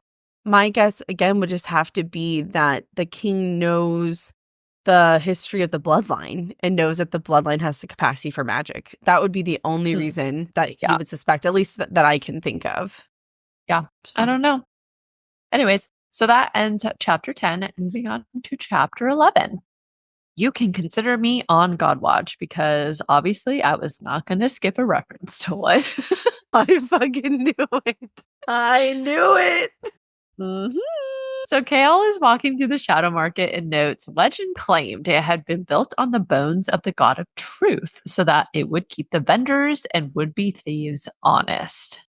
Now, I will say this one does feel a little more like generic world building rather than indicating something specific about the gods, like references to Mala. But I'm still going to point it out. So bookmark that, everybody. As soon as I read that, I said, oh God, I wonder how many minutes we're going to spend in this episode talking about this. But no, that's totally fair. No, I know. I'm very proud of you. So I think that's fair to note at least some world building information for sure. Also, to give some information about the Shadow Mark, it is a place that had long been known for selling everything from contraband, illicit substances, spices, clothes, flesh. The market catered to any and all clientele. It had also formerly been a place to find banned goods or glimmers of magic prior to the King of Aelin conducting a widespread purge and getting rid of a lot of those things. Kale also thinks about how they stopped a Val commander from dragging a man into the tunnels. I don't know why I never asked this before, but how are they doing this without getting themselves killed? Aelin literally struggled so hard and ultimately had to use her magic to free herself. So how are just like normal human rebels running around interrupting a Valg-infected host or a Valg prince without too much trouble? Great question. I've thought about this. First and foremost, there seems to be a lack of clarity of what level of Valg there are exactly in the tunnels doing the king's bidding, right? It seems like for the most part, there are lesser Valg. If there is a prince, there's probably one other than Dorian. So my assumption is that for the most part, it is lesser Valg other than maybe the one. And the Valg prince doesn't really leave the sewers or the catacombs, whatever dark place he's in. It's mostly the lesser Valg going and nabbing these people. Secondly, if you'll recall, in the first set of chapters, when Kale is talking to Aelin, he tells her that they don't care at all about people without magic. And he tells her about Ren Alsbrug. Yeah. And he said when Ren was with them, the Valg basically just like locked eyes with him and basically ignored the existence of Nezarin and Kale. So that to me implies that whatever Valg there are in the situation, they don't care about regular humans. They're only locked in on people who have the capacity for magic. And so they're kind of able to infiltrate, sneak in, fight their way out because they don't have magic. That's why he had to send Ren to Terrasen, because it was too dangerous to have Ren there, or up north, wherever he went. Maybe he went back to Terrasen. I can't remember where he sent him in this moment. So that is why and how they're able to do that. Because remember, Cain was a lesser Valg, and he was killed with a sword through the heart. It's only the princes that seem to be particularly deadly. Okay, yeah. You're right. That's a good callback. I'd forgotten about that. So thank you. We also learned that Kale and Nezarin are meeting with Ress and Brillo to get info about the upcoming birthday party for Dorian. And just to give a brief refresher, Ress was one of Kale's men when he was captain of the guard, and Brillo was the weapons master we met in TOG. I like that they had a good enough relationship to still be in contact, and now Ress and Brillo have joined the rebellion, basically. That's nice. I know. And right? Especially Ress. I just loved him in Calm, that his little bit of comedic relief. Yeah. Of course, Aelin crashes the party, as she likes to do, which of course frustrates Kale. And Kale has another thought about how unsure he still is of Aelin and thinks a queen of the realm was in the shadow market and looking more than happy to start slitting throats. He hadn't been wrong to fear her reunion with Aedion, what they might do together, and if she had her magic. So I'm not going to say that he's totally wrong to have this thought, but I did feel like maybe he's making some assumptions about what he thinks she will do. Also, just as Kale has kind of grown to not care about the shady dealings of the shadow market and has done other less honorable things at this point now that he's involved in this world, he does need to get on board with the fact that there are going to be bad outcomes from what they all do. And it literally can't be avoided if you're involved in a rebellion. So it's, I don't know, there's some I feel like about like big stones, little stones, or whatever, you know? Yeah. I feel like it's sort of the thought experiment of, would you kill one to save a million, right? Yeah. Which bad act is badder? weighing the net benefits, the pros and cons, right? And so you're absolutely right. I mean, they're all going to have to do things that are not good, that probably will hurt and result in the death of people, so that in the long run, they can save more people. And I think Chaol's like, well, you should always make the right choice, even if you end up dying for it. But if they're all dead, then they can't win the rebellion and they can't stop the king. So it's kind of you got to stay alive first and foremost so that you can fight the good fight. And unfortunately, you're probably going to do some shit that hurts some people. And that's just how it's going to be. And so he does need to grow up a little bit about that. So as they're all conversing, Brillo pieces together who Aelin really is. And Chaol steps in again to insist she doesn't involve them in her plan to rescue Aedion. Of course, we learn very quickly that Aelin was not actually there to recruit, but instead to warn them to avoid the southern wall of the gardens and for their men to pin red flowers on their uniforms. I was just wondering why she specifically doesn't want them to be in the southern wall of the gardens. Like, what is her plan? Because she obviously has something in mind if she's telling them to stay out of there. Yeah, I think it's just all about her plan to escape with Aedion. So maybe that's her access point in and out of the castle grounds, and she doesn't want to have to cut anybody down if they get in her way. I don't know. I have a feeling we're fixing to find out in the next set of chapters. Pretty soon. I do appreciate that Chaol thinks things were indeed in order. Aelin Galathynius was about to turn the glass palace into a killing field. And Ress, Brillo, and his men had all been spared. She still hadn't said anything about Dorian, about whether he would be spared or saved. Okay, so this prompted a question for me, but then I answered my own question. But I do want to know what you think first before I reveal my own answer. Do you think that she actually plans to rescue Dorian as well? And if so, why hasn't she just told Chaol that she's going to save him too? I didn't think that she was going to, because that's like a whole separate issue. They don't know how to get the collar off. She's made it pretty clear that she really only cares about Aedion right now. And Dorian is important too, but he's not as part of this, okay. Not as part of this mission. And it doesn't seem like Aelin's very convinced Dorian's even still alive, because she has all those thoughts about Dorian just not being in there anymore. Dorian's which gone. I don't like that. I was like, no, stop saying that. I need Dorian to be alive. But no, I don't think she has time for that. Also, Dorian's like way more closely watched than anybody else in that castle. How would she even do that? There's no way that she's going to get out with both of them in this one mission. That's way too risky. Okay. I don't know why in my mind I'm like, well, of course she's going to rescue Dorian. She's going to rescue both of them. And then I started thinking about it. I'm like, wait a minute. And then I realized that I actually don't think that she can rescue Dorian at this time. I think it's because she literally can't physically make him come with her, because the Valg has too much control over his body. Remember the descriptions of how the Valg made Dorian go into Aedion's prison cell and bow before the king? I physically don't think that she could be like, let's go, Dorian, and because the Valg prince would resist and take control of Dorian's body. So then when I had that realization, I was like, oh, we're not going to save Dorian. And now I'm like, how much longer can Dorian hold on? Because it's been a couple of weeks at this point, and every day the clock says tick, tick, ticking. And I really don't understand how they're going to save Dorian. I really don't know either.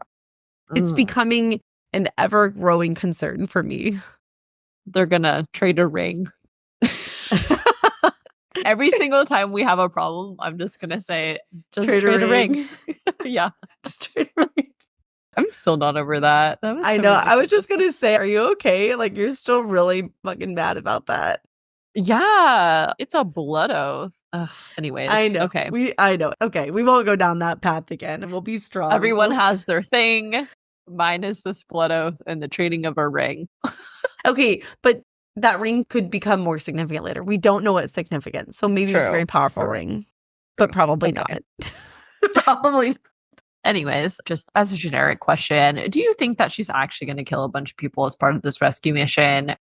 That seems like a really public way of exiting. I feel like that's a really good way to draw attention to yourself if you're just like killing a bunch of people. And obviously her point is to not draw attention to herself. Oh, she's going to kill everybody. Oh, she even says that. She's going to turn it into a killing field. There's no way for her not to, because the second anyone gets a whiff that anything is funky, all the guards are going to converge on Aedion and her. They're going to have to fight their way out. Absolutely. She's going to be killing everybody. They get in her way, they're dead. Hence the red pin or the red flower pin. Right. Okay. Because she's like, that way I'll know not to kill you, basically. I don't think she wants to. I think if she could sneak him out, she would. But you have to remember, the king is expecting her to come. So all eyes will be on Aedion. The moment that she takes a step towards Aedion, the king's going to be like, get her. And then it's going to have to be a mad dash. Okay, yeah, that's fair. I also do hope that Chaol remembers that she doesn't intend to get innocent people and castle guards killed. Ultimately, in terms of revenge, Aelin hasn't really indicated any hatred towards people who are uninvolved with the king. It's mostly just been the king and his lackeys and people just involved with him. So after this, Aelin goes to the bank. And the first thing I thought of when Aelin goes to the bank is how she was like, I'm rich when she first trades with Rowan, trying to get out of the situation. Because at first I was like, oh, I guess maybe she's withdrawing her own money. But then I was thinking about it more and I was like, oh, maybe she does actually still have a lot of money left. Aside from that, though, my biggest question is obviously, what was she actually snooping for while her money was withdrawn? Because she's sitting in the office. It's very obvious that she's not just waiting for her money. I mean, I guess it would make sense that she would, but they never really specify exactly what she was getting. Yeah. So 2 things. One, she is taking money out because that's how she's able to get up and look around the desk whenever the banker goes to tell the clerk to get the money. Second, this is very evocative to me of the assassin and the pirate lord. When she's snooping around Rolf's desk while she's waiting for him and she takes his seal ring that she uses later. So to me, I thought it was pretty obvious what she was doing. As for the money, I have no idea what the money's for. Maybe the money was just a ruse. Maybe it's for bribes. I don't really know. But I thought that she was snooping for something very specifically. So after she snoops around the desk, it says, he'd returned just as casually as she slid a hand into the pocket of her cloak. I think that she wants to go through the armoire to see if Arobynn has the amulet stored there or if there's a catalog of what the wealthy clients have stored in the bank. Because remember, it says that armoire has all the files of the high-profile clients. So sort of like a security deposit box. I think that she took the key from the guy's desk so she could go through Arobynn's file and see if it had information about the amulet. Like, I think that's like the subplot is that it's got to be in the bank vault somewhere.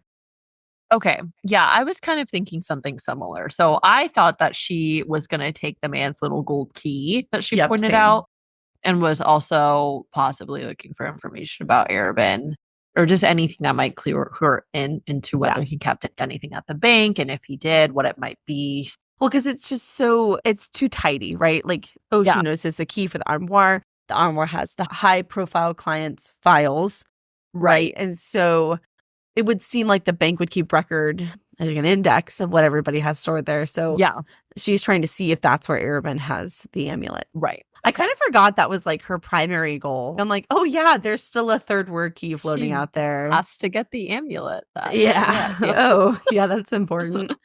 So after her bank trip, she goes back to her apartment and Aelin ends up falling asleep and she has a dream about Rowan being next to her. Obviously, this dream is interesting to me because despite her consciously stating Rowan was only a friend, she definitely misses having him in bed next to her. Oh, yeah, she does. Yeah, she does. There will be no cot when Rowan comes to Rifthold. They'll just share the bed. Aside from that thought, this quote of hers was interesting. So she thinks she had told herself once that it wasn't a weakness to need Rowan's help, to want his help, and that perhaps there was a kind of strength in acknowledging that. But he wasn't a crutch and she never wanted him to become one. Still, she wished she hadn't felt such a strong need to prove that to herself weeks ago. So Aelin has spent the majority of her life working independently, but Rowan is the first person who not only is extremely helpful to her, but can also stand his own ground, basically, and hasn't been endangered by being involved with her necessarily. So you can still tell that she has her guard up about getting help from others because obviously Sam and Nehemia are prime examples of people getting hurt as soon as they were involved with something she was doing. I think the impact of those deaths definitely influences her willingness to let others in to help currently. So, yes, very well said. Retweet. And now that ends chapter 11, moving on to chapter 12. So right off the bat, I have to call this out. 1, because it's kind of funny, and also 2, because I think it's important world building information, but also some foreshadowing. Humans were for sport and blood and the occasional, very rare sirens of witchlings. Never commanders, never superiors. This is when Manon is being summoned by the Duke and she fucking hates him and hates being his inferior, quote unquote. We learn later that Elide is back and she has witch blood, which calls into question where the blood comes from in her bloodline. We're going to have a lot of questions here about witches and breeding and stuff, which we'll get into a little later. I personally have a lot of questions about this. The more I thought about it, I got kind of confused. So I'm hoping our hive mind, we can solve some of these questions, but I did want to note that here. Also, I think it's important to note this is the second time it's been noted about Kaltain's scar, and it seems like kind of an odd detail to call to. So I'm just going to note it here. When Manon steps into the room and sees Kaltain, she thinks the brutal scar on her arm had somehow darkened into a purplish red. Fascinating, which is just kind of weird when you think about it. And then also I remembered the first time the scar is mentioned, it's noted that the Duke was stroking it. So now I'm like, I know we talked about the scar earlier and what's going on with that. And they take something out or put something in. But this is the second time it's noted. So now I'm kind of on scar alert. What the fuck is going on with that? You know what I'm saying? Right, like, what's weird? So I'm still inclined to believe that they're running some kind of experiment on her. Really just because it's mentioned again. And then right after this is the conversation where the Duke's like, I need to breed with witches for an experiment. Give me one of your clans.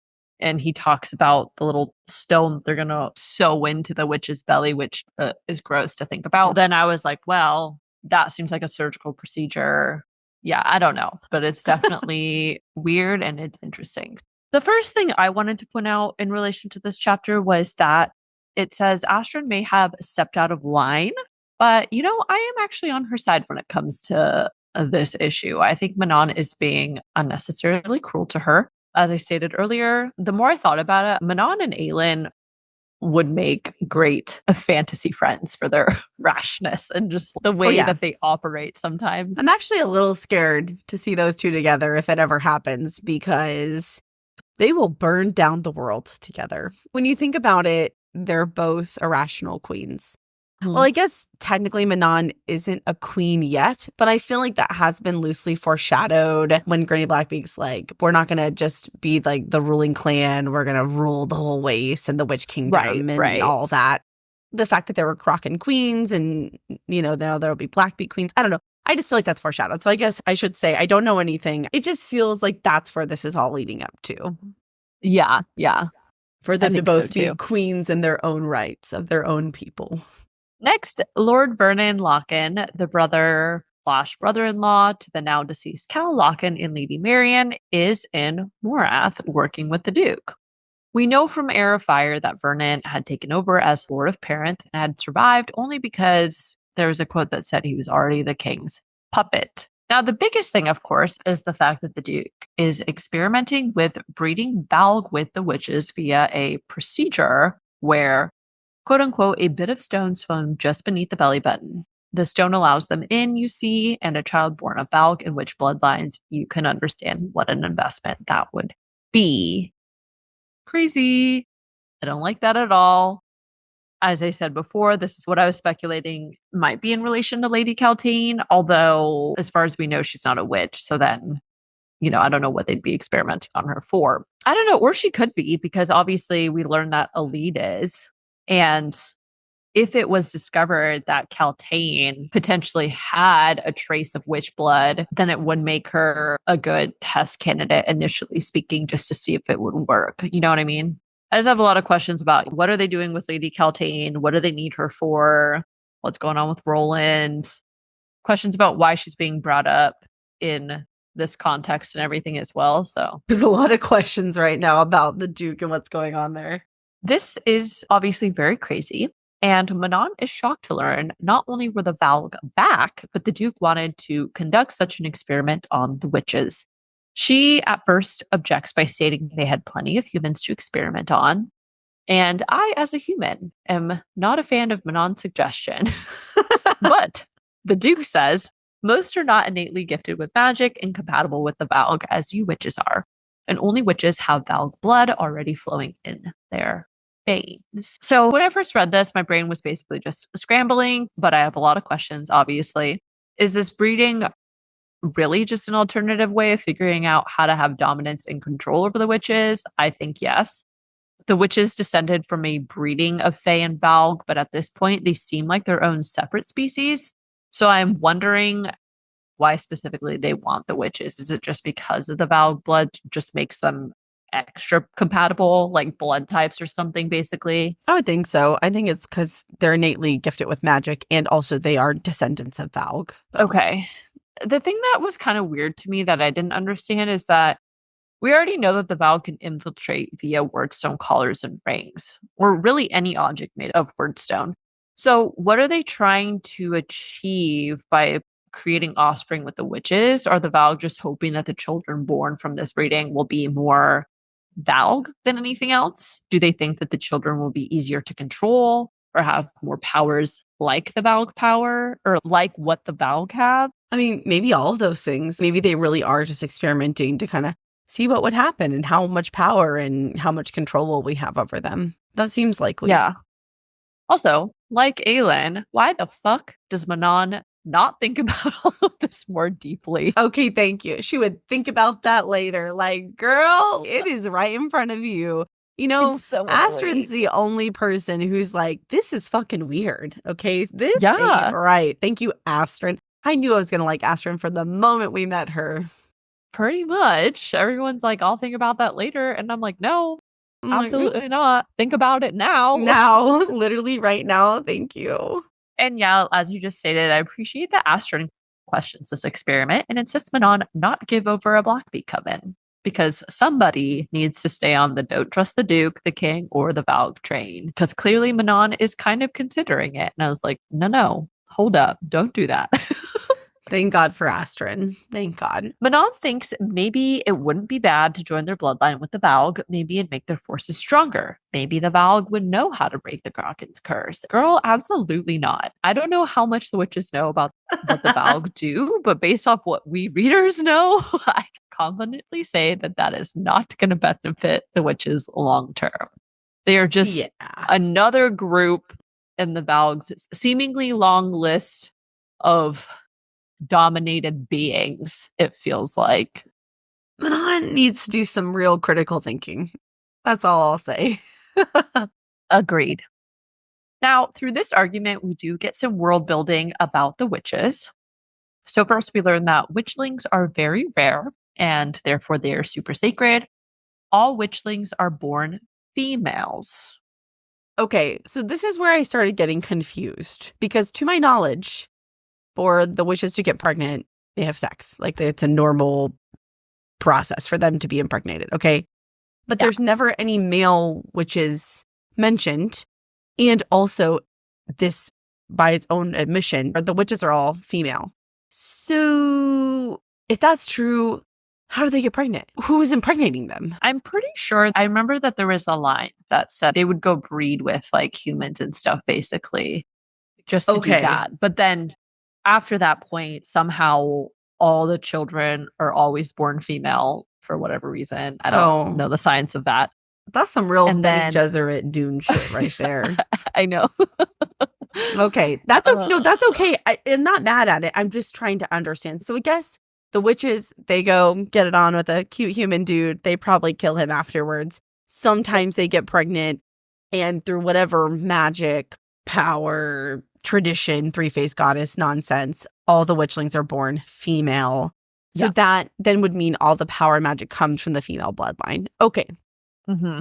Okay, got it. Because I was like, I believe so. That's my understanding of it. Who's impregnating them? Okay, so so how is that happening? Who runs the world? Girl witches. Okay, I got it. What are those animals that can? What is it like? They can change their from male to female. I forget what they call them, but I know what you're talking about. I thought can't like slugs or something. Aren't you gonna have a little like lesson for us? I liked when you were teaching us about. Remember the weird eyelid thing? And I was like, oh my god, science lessons with Lorraine. I didn't think about this until now, as it came up, so I was not prepared. Okay. No science corner in today's episode. Oh, Bill Nye would be so sad. To continue with world building info about the witches, we also learned that harming a pregnant witch or her daughter was a breach of code, so profound that there was no amount of suffering that could be inflicted upon the perpetrators to match the heinousness of the crime. And then last but not least, we also learn that there is no greater pride than to bear a witch child for one's clan. All right, so 2 things. First, this quote gave me the ick. Human children didn't count. Human children were as good as veal to some clans.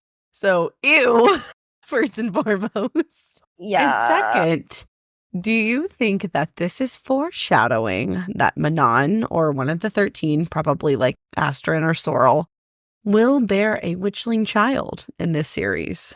Ooh. I'm thinking more Manon because she's like, the most important witch. I could see that as a thing. I hadn't really thought about it until now. Obviously, something's going to be born out of this experiment because I feel like it seems like it's going to happen because... Oh, see, I thought they were going to get out of it. I thought they were going to refuse. I don't know how they're going to get out of it, but I don't see how they could. Yeah, true. As much as I want them to not, I was like, well, unless they just up and leave. Maybe that's what they should do. Just go away. Take their ribbons and fly away. Get on out of there. So after that, Astrid continues questioning Manon, asking what she'd do if the clan refused to participate in this experiment. And Manon ends up demoting her to 3rd and replacing her with Sorrel instead. Boo. Boo. Okay.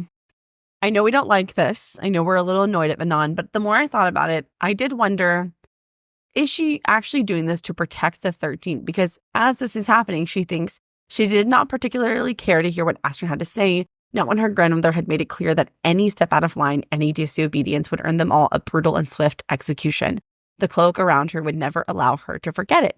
And then so you start thinking about the end of Era Fire and the conversations they're having, and I do wonder if this is actually a way to protect Astrid as well as the rest of the 13, and by demoting her, showing that she's handling any step out of line. And so that's kind of how I'm framing it, because, I mean, it makes sense, I think. Yeah, I think so too. I think she's more worried about the consequences of how it looks if she lets Astrid question her and do all of that. But yeah, more so because of Granny Blackbeak, not because of Manon necessarily. But I was going to say, I can also kind of understand Manon's thinking since A, she knows that disobeying is basically a death warrant, and B, that the witches have been struggling to populate for a while now and something had to be done about it. That was one of her thoughts. And so those are also some other reasons why I was like, okay, I don't know if they're going to get out of this situation with the Duke, just because as she said, she can't disobey or else she's going to get murdered by Granny Blackbeak. So.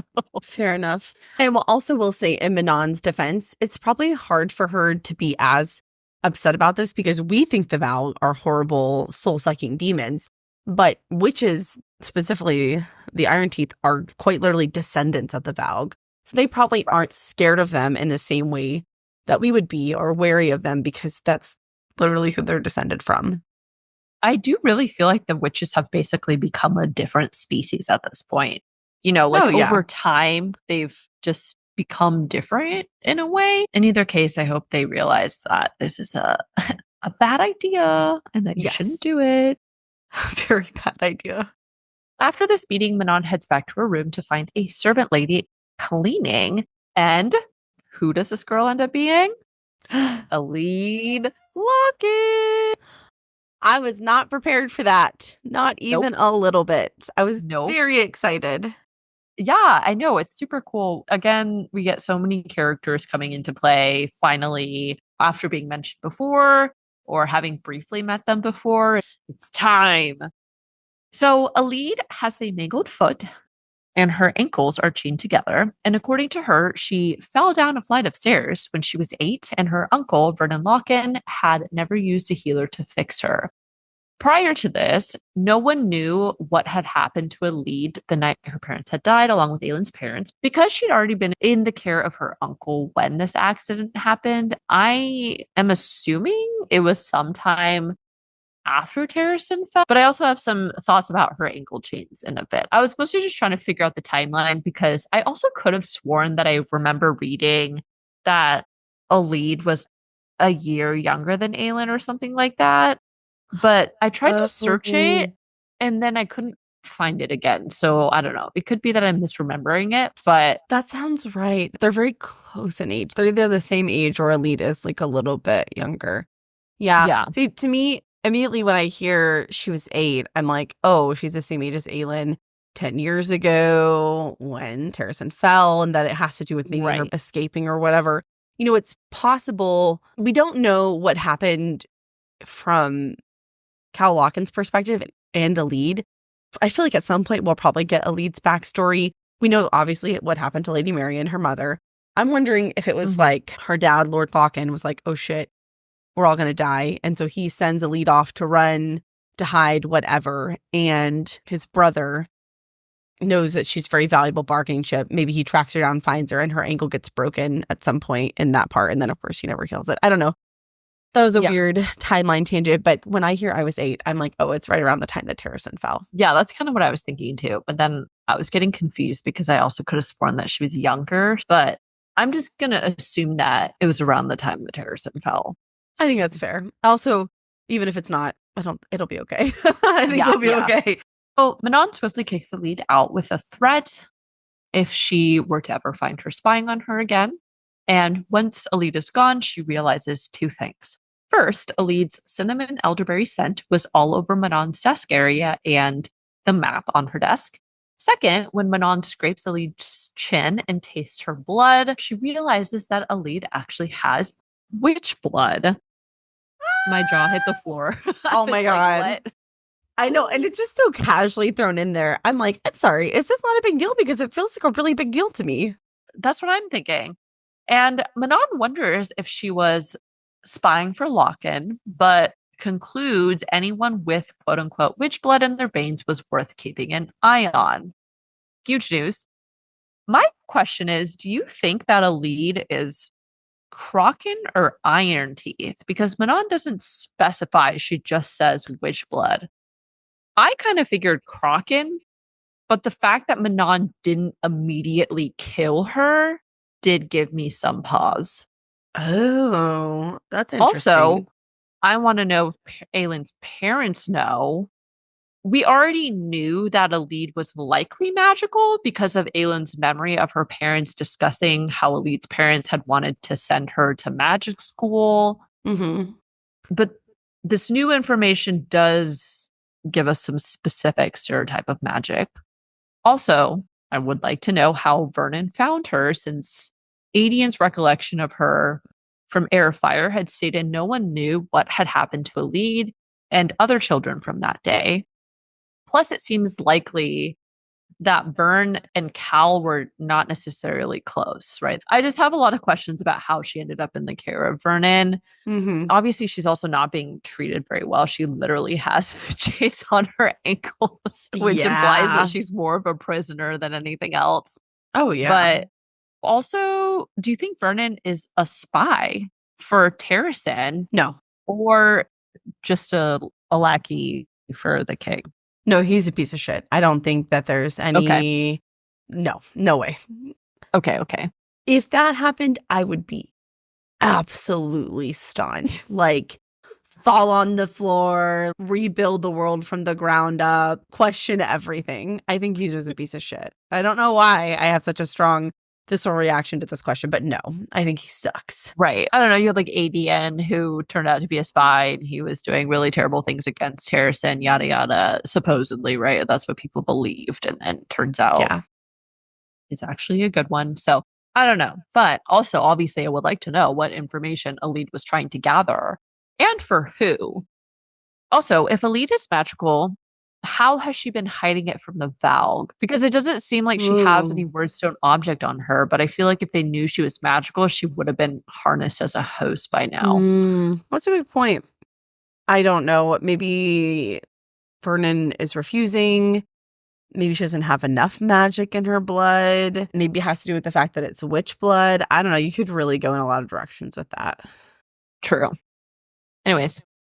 Lots of questions, per usual.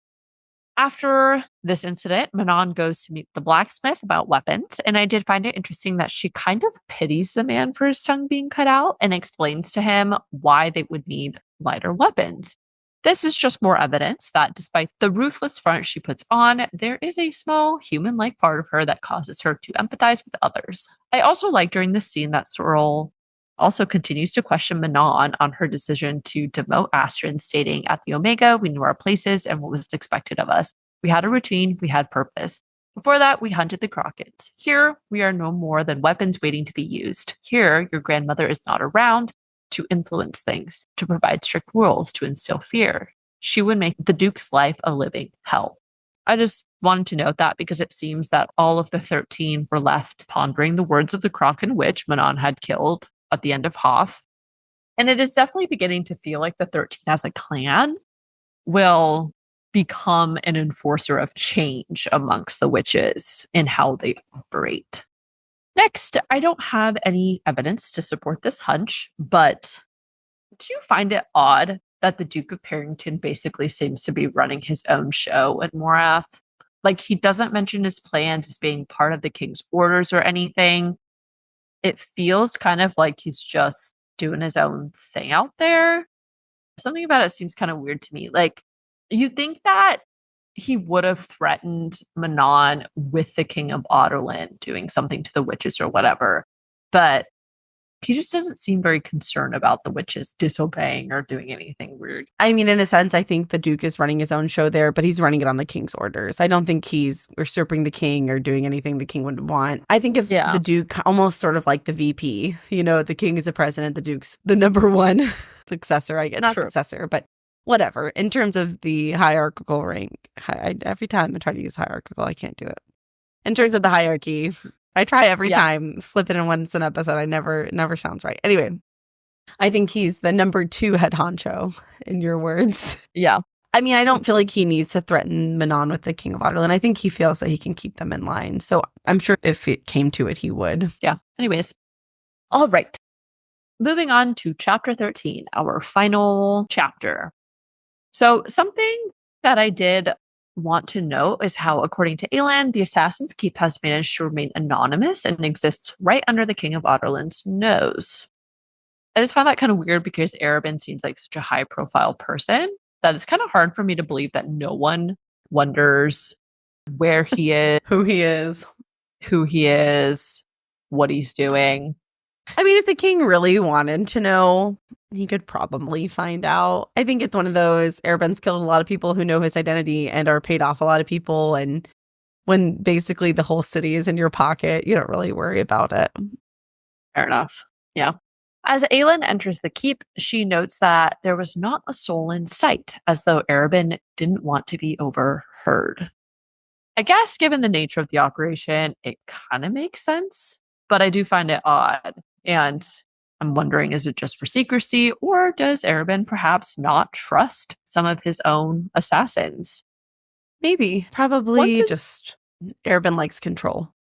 Once inside Arobynn's office, we are hit with a thought about the bloodstained rug from the night he'd beaten Aelin and Sam for ruining his slave trade agreement. That was enough to make me want to punch Arobynn all over again.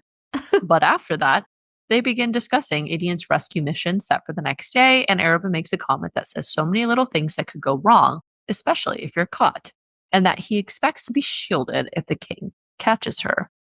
This is beginning to feel a little bit like the assassin in the Empire all over again.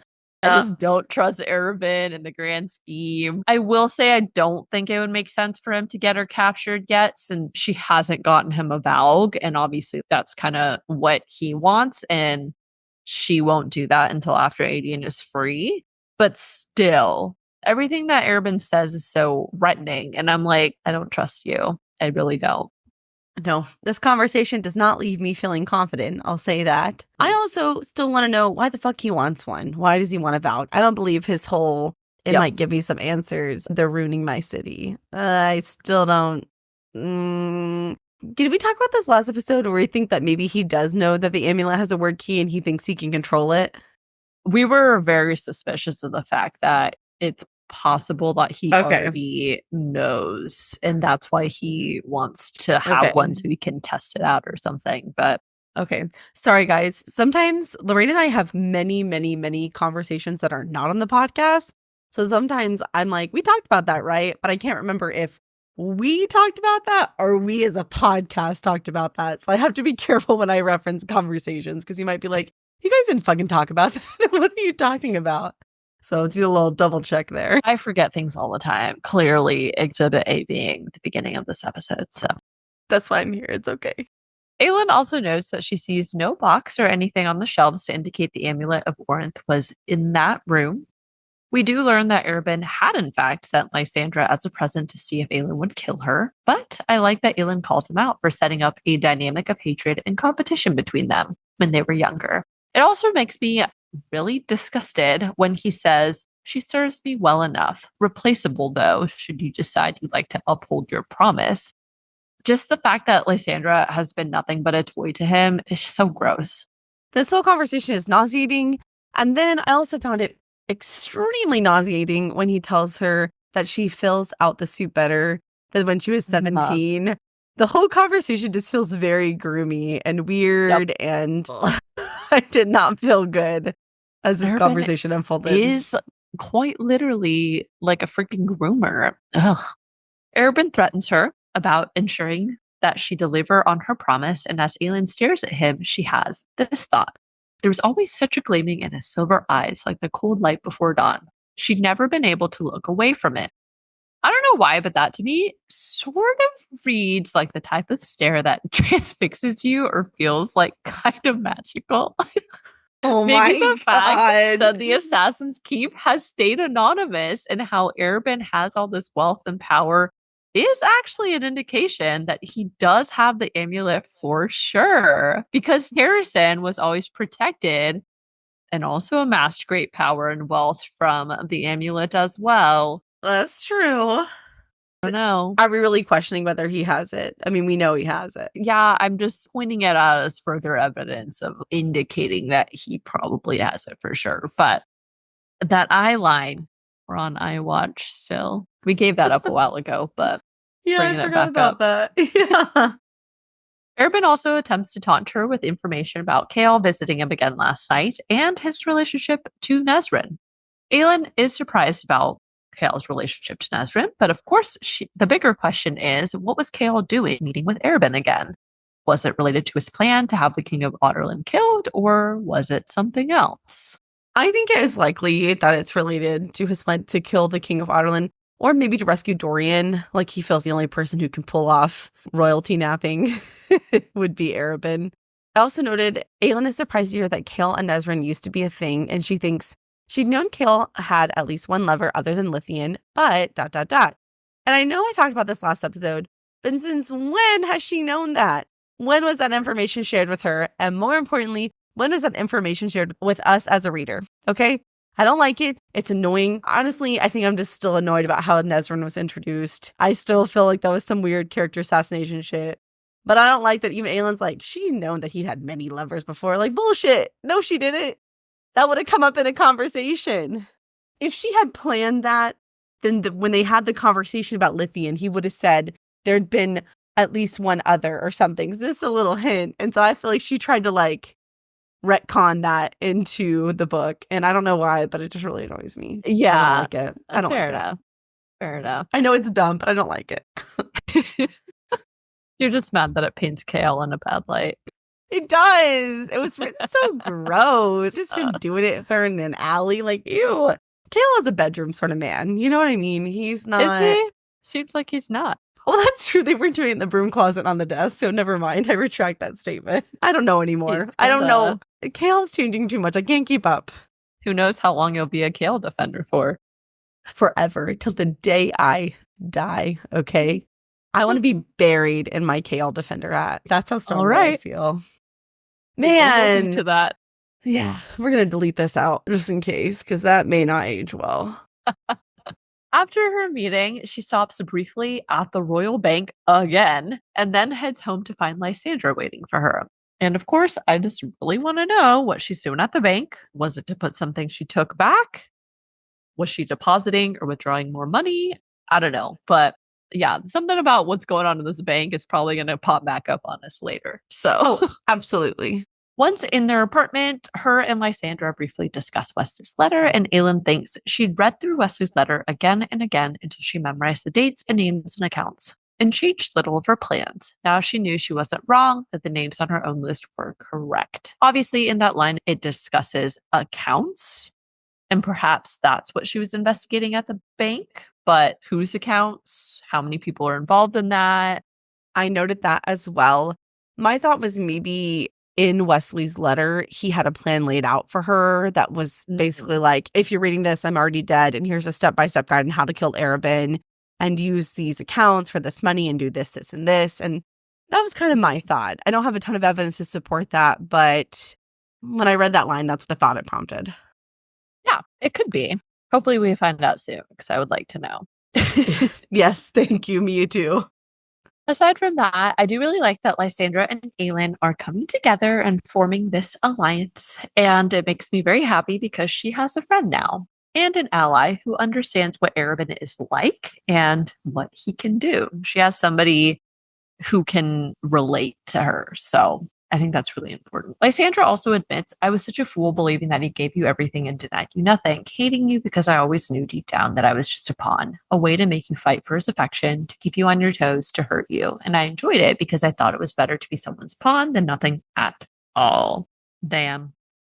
Honestly, both of them really have just grown up and realized how the circumstances of their life shaped who they are and felt in the past. But I like that both of them have been able to get out of a perspective cycle of hate, rage, and jealousy that they could have easily gotten stuck in forever, right? So yeah, a lot of personal growth on both parties. Although I will say clearly they both still hate Arobynn. So well, that's reasonable. He is the one person that they will be in this cycle of hate and rage for. So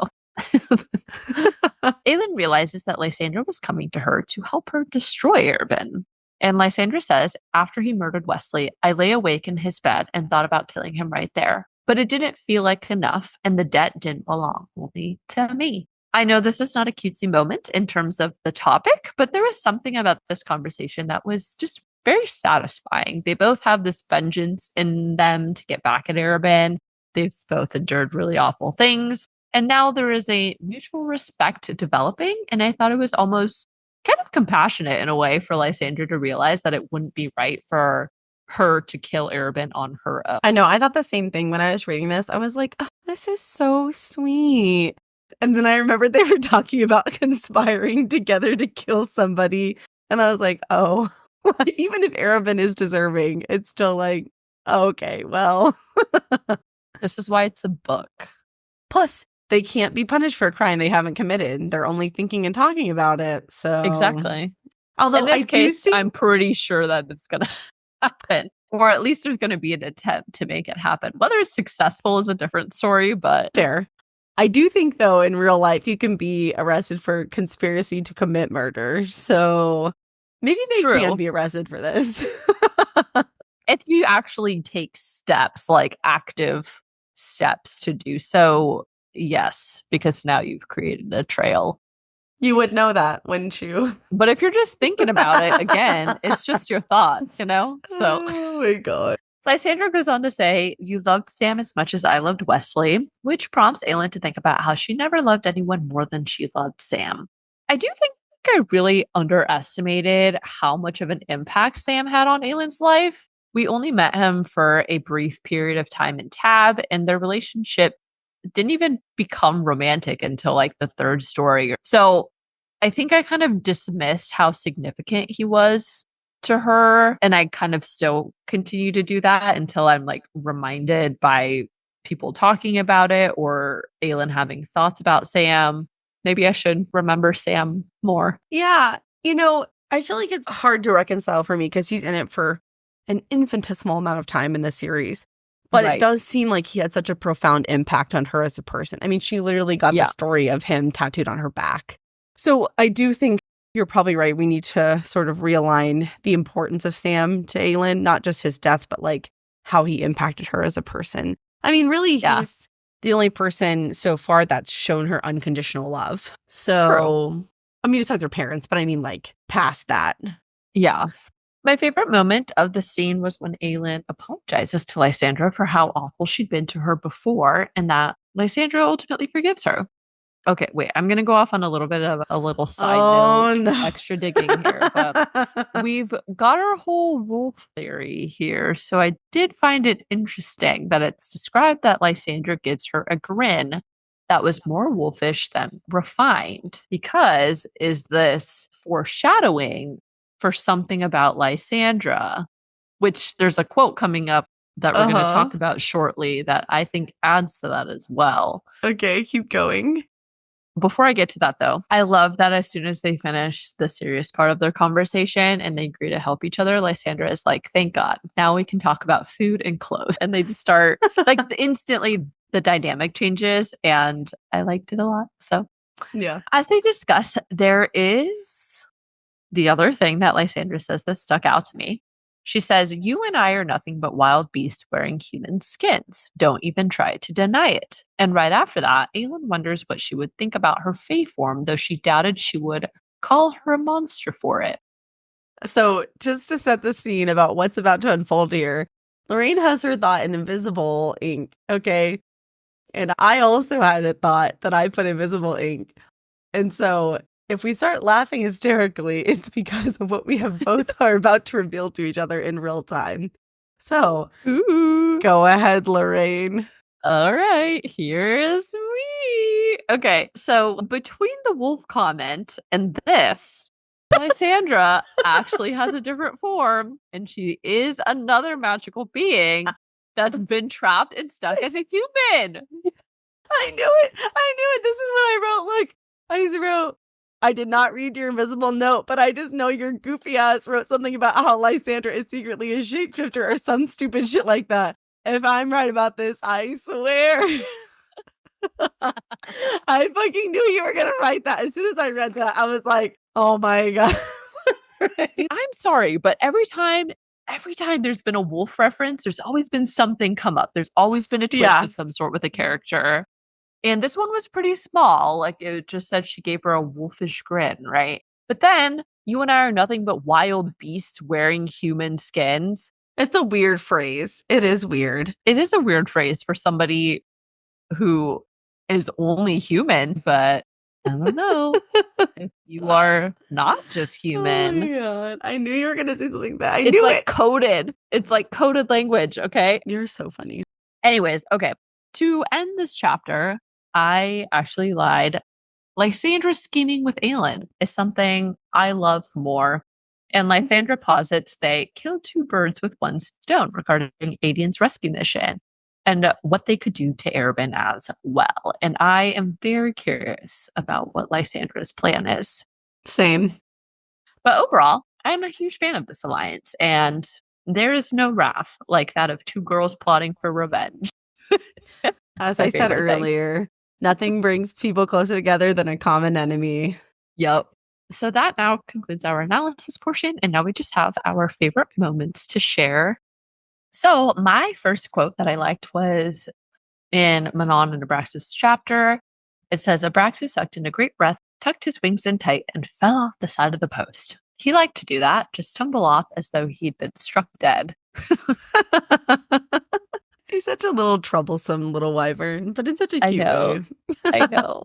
I liked when Lysandra first comes to Aelin's apartment and she's being ugly to her. I don't like that ugly part, but I do think it's funny when she says, unfortunately for you, I don't have any interest in women, even when they're paid for. That was such a low blow. I know. But it was funny. The next one that I liked was when Aelin apologizes to Lysandra on a happier note, and she says, I'm sorry for the years I spent being a monster toward you, for whatever part I played in your suffering. I wish I'd been able to see myself better. I wish I'd seen everything better. I'm sorry. I'm very proud of her. That's some good personal growth. Similarly, in that vein, I just really enjoyed Lysandra's entire story arc in this set of chapters. I like the way that she was reintroduced in the story and the plot twist about her and Wesley loving each other.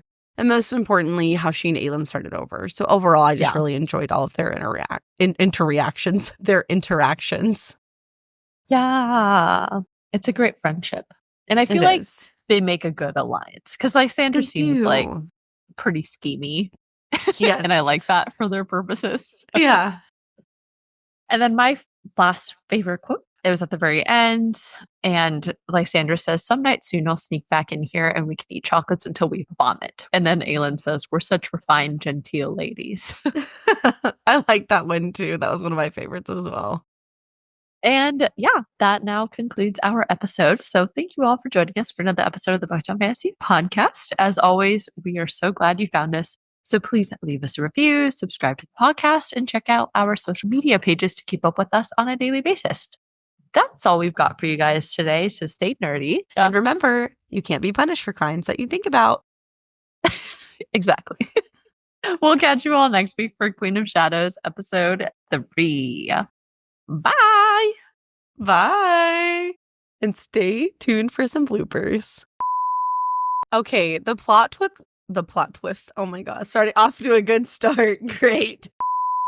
Street urchins. That's I can't picture them as normal people when she calls them street urchins. I keep thinking of weird little octopus human people things. I guess like urchins, I think of like sea urchins, you know? Everything in her world had changed. Wait, my microphone isn't where it's supposed to be. Okay, that's better. I just realized it'll sound different. Okay. After meeting with Larabin.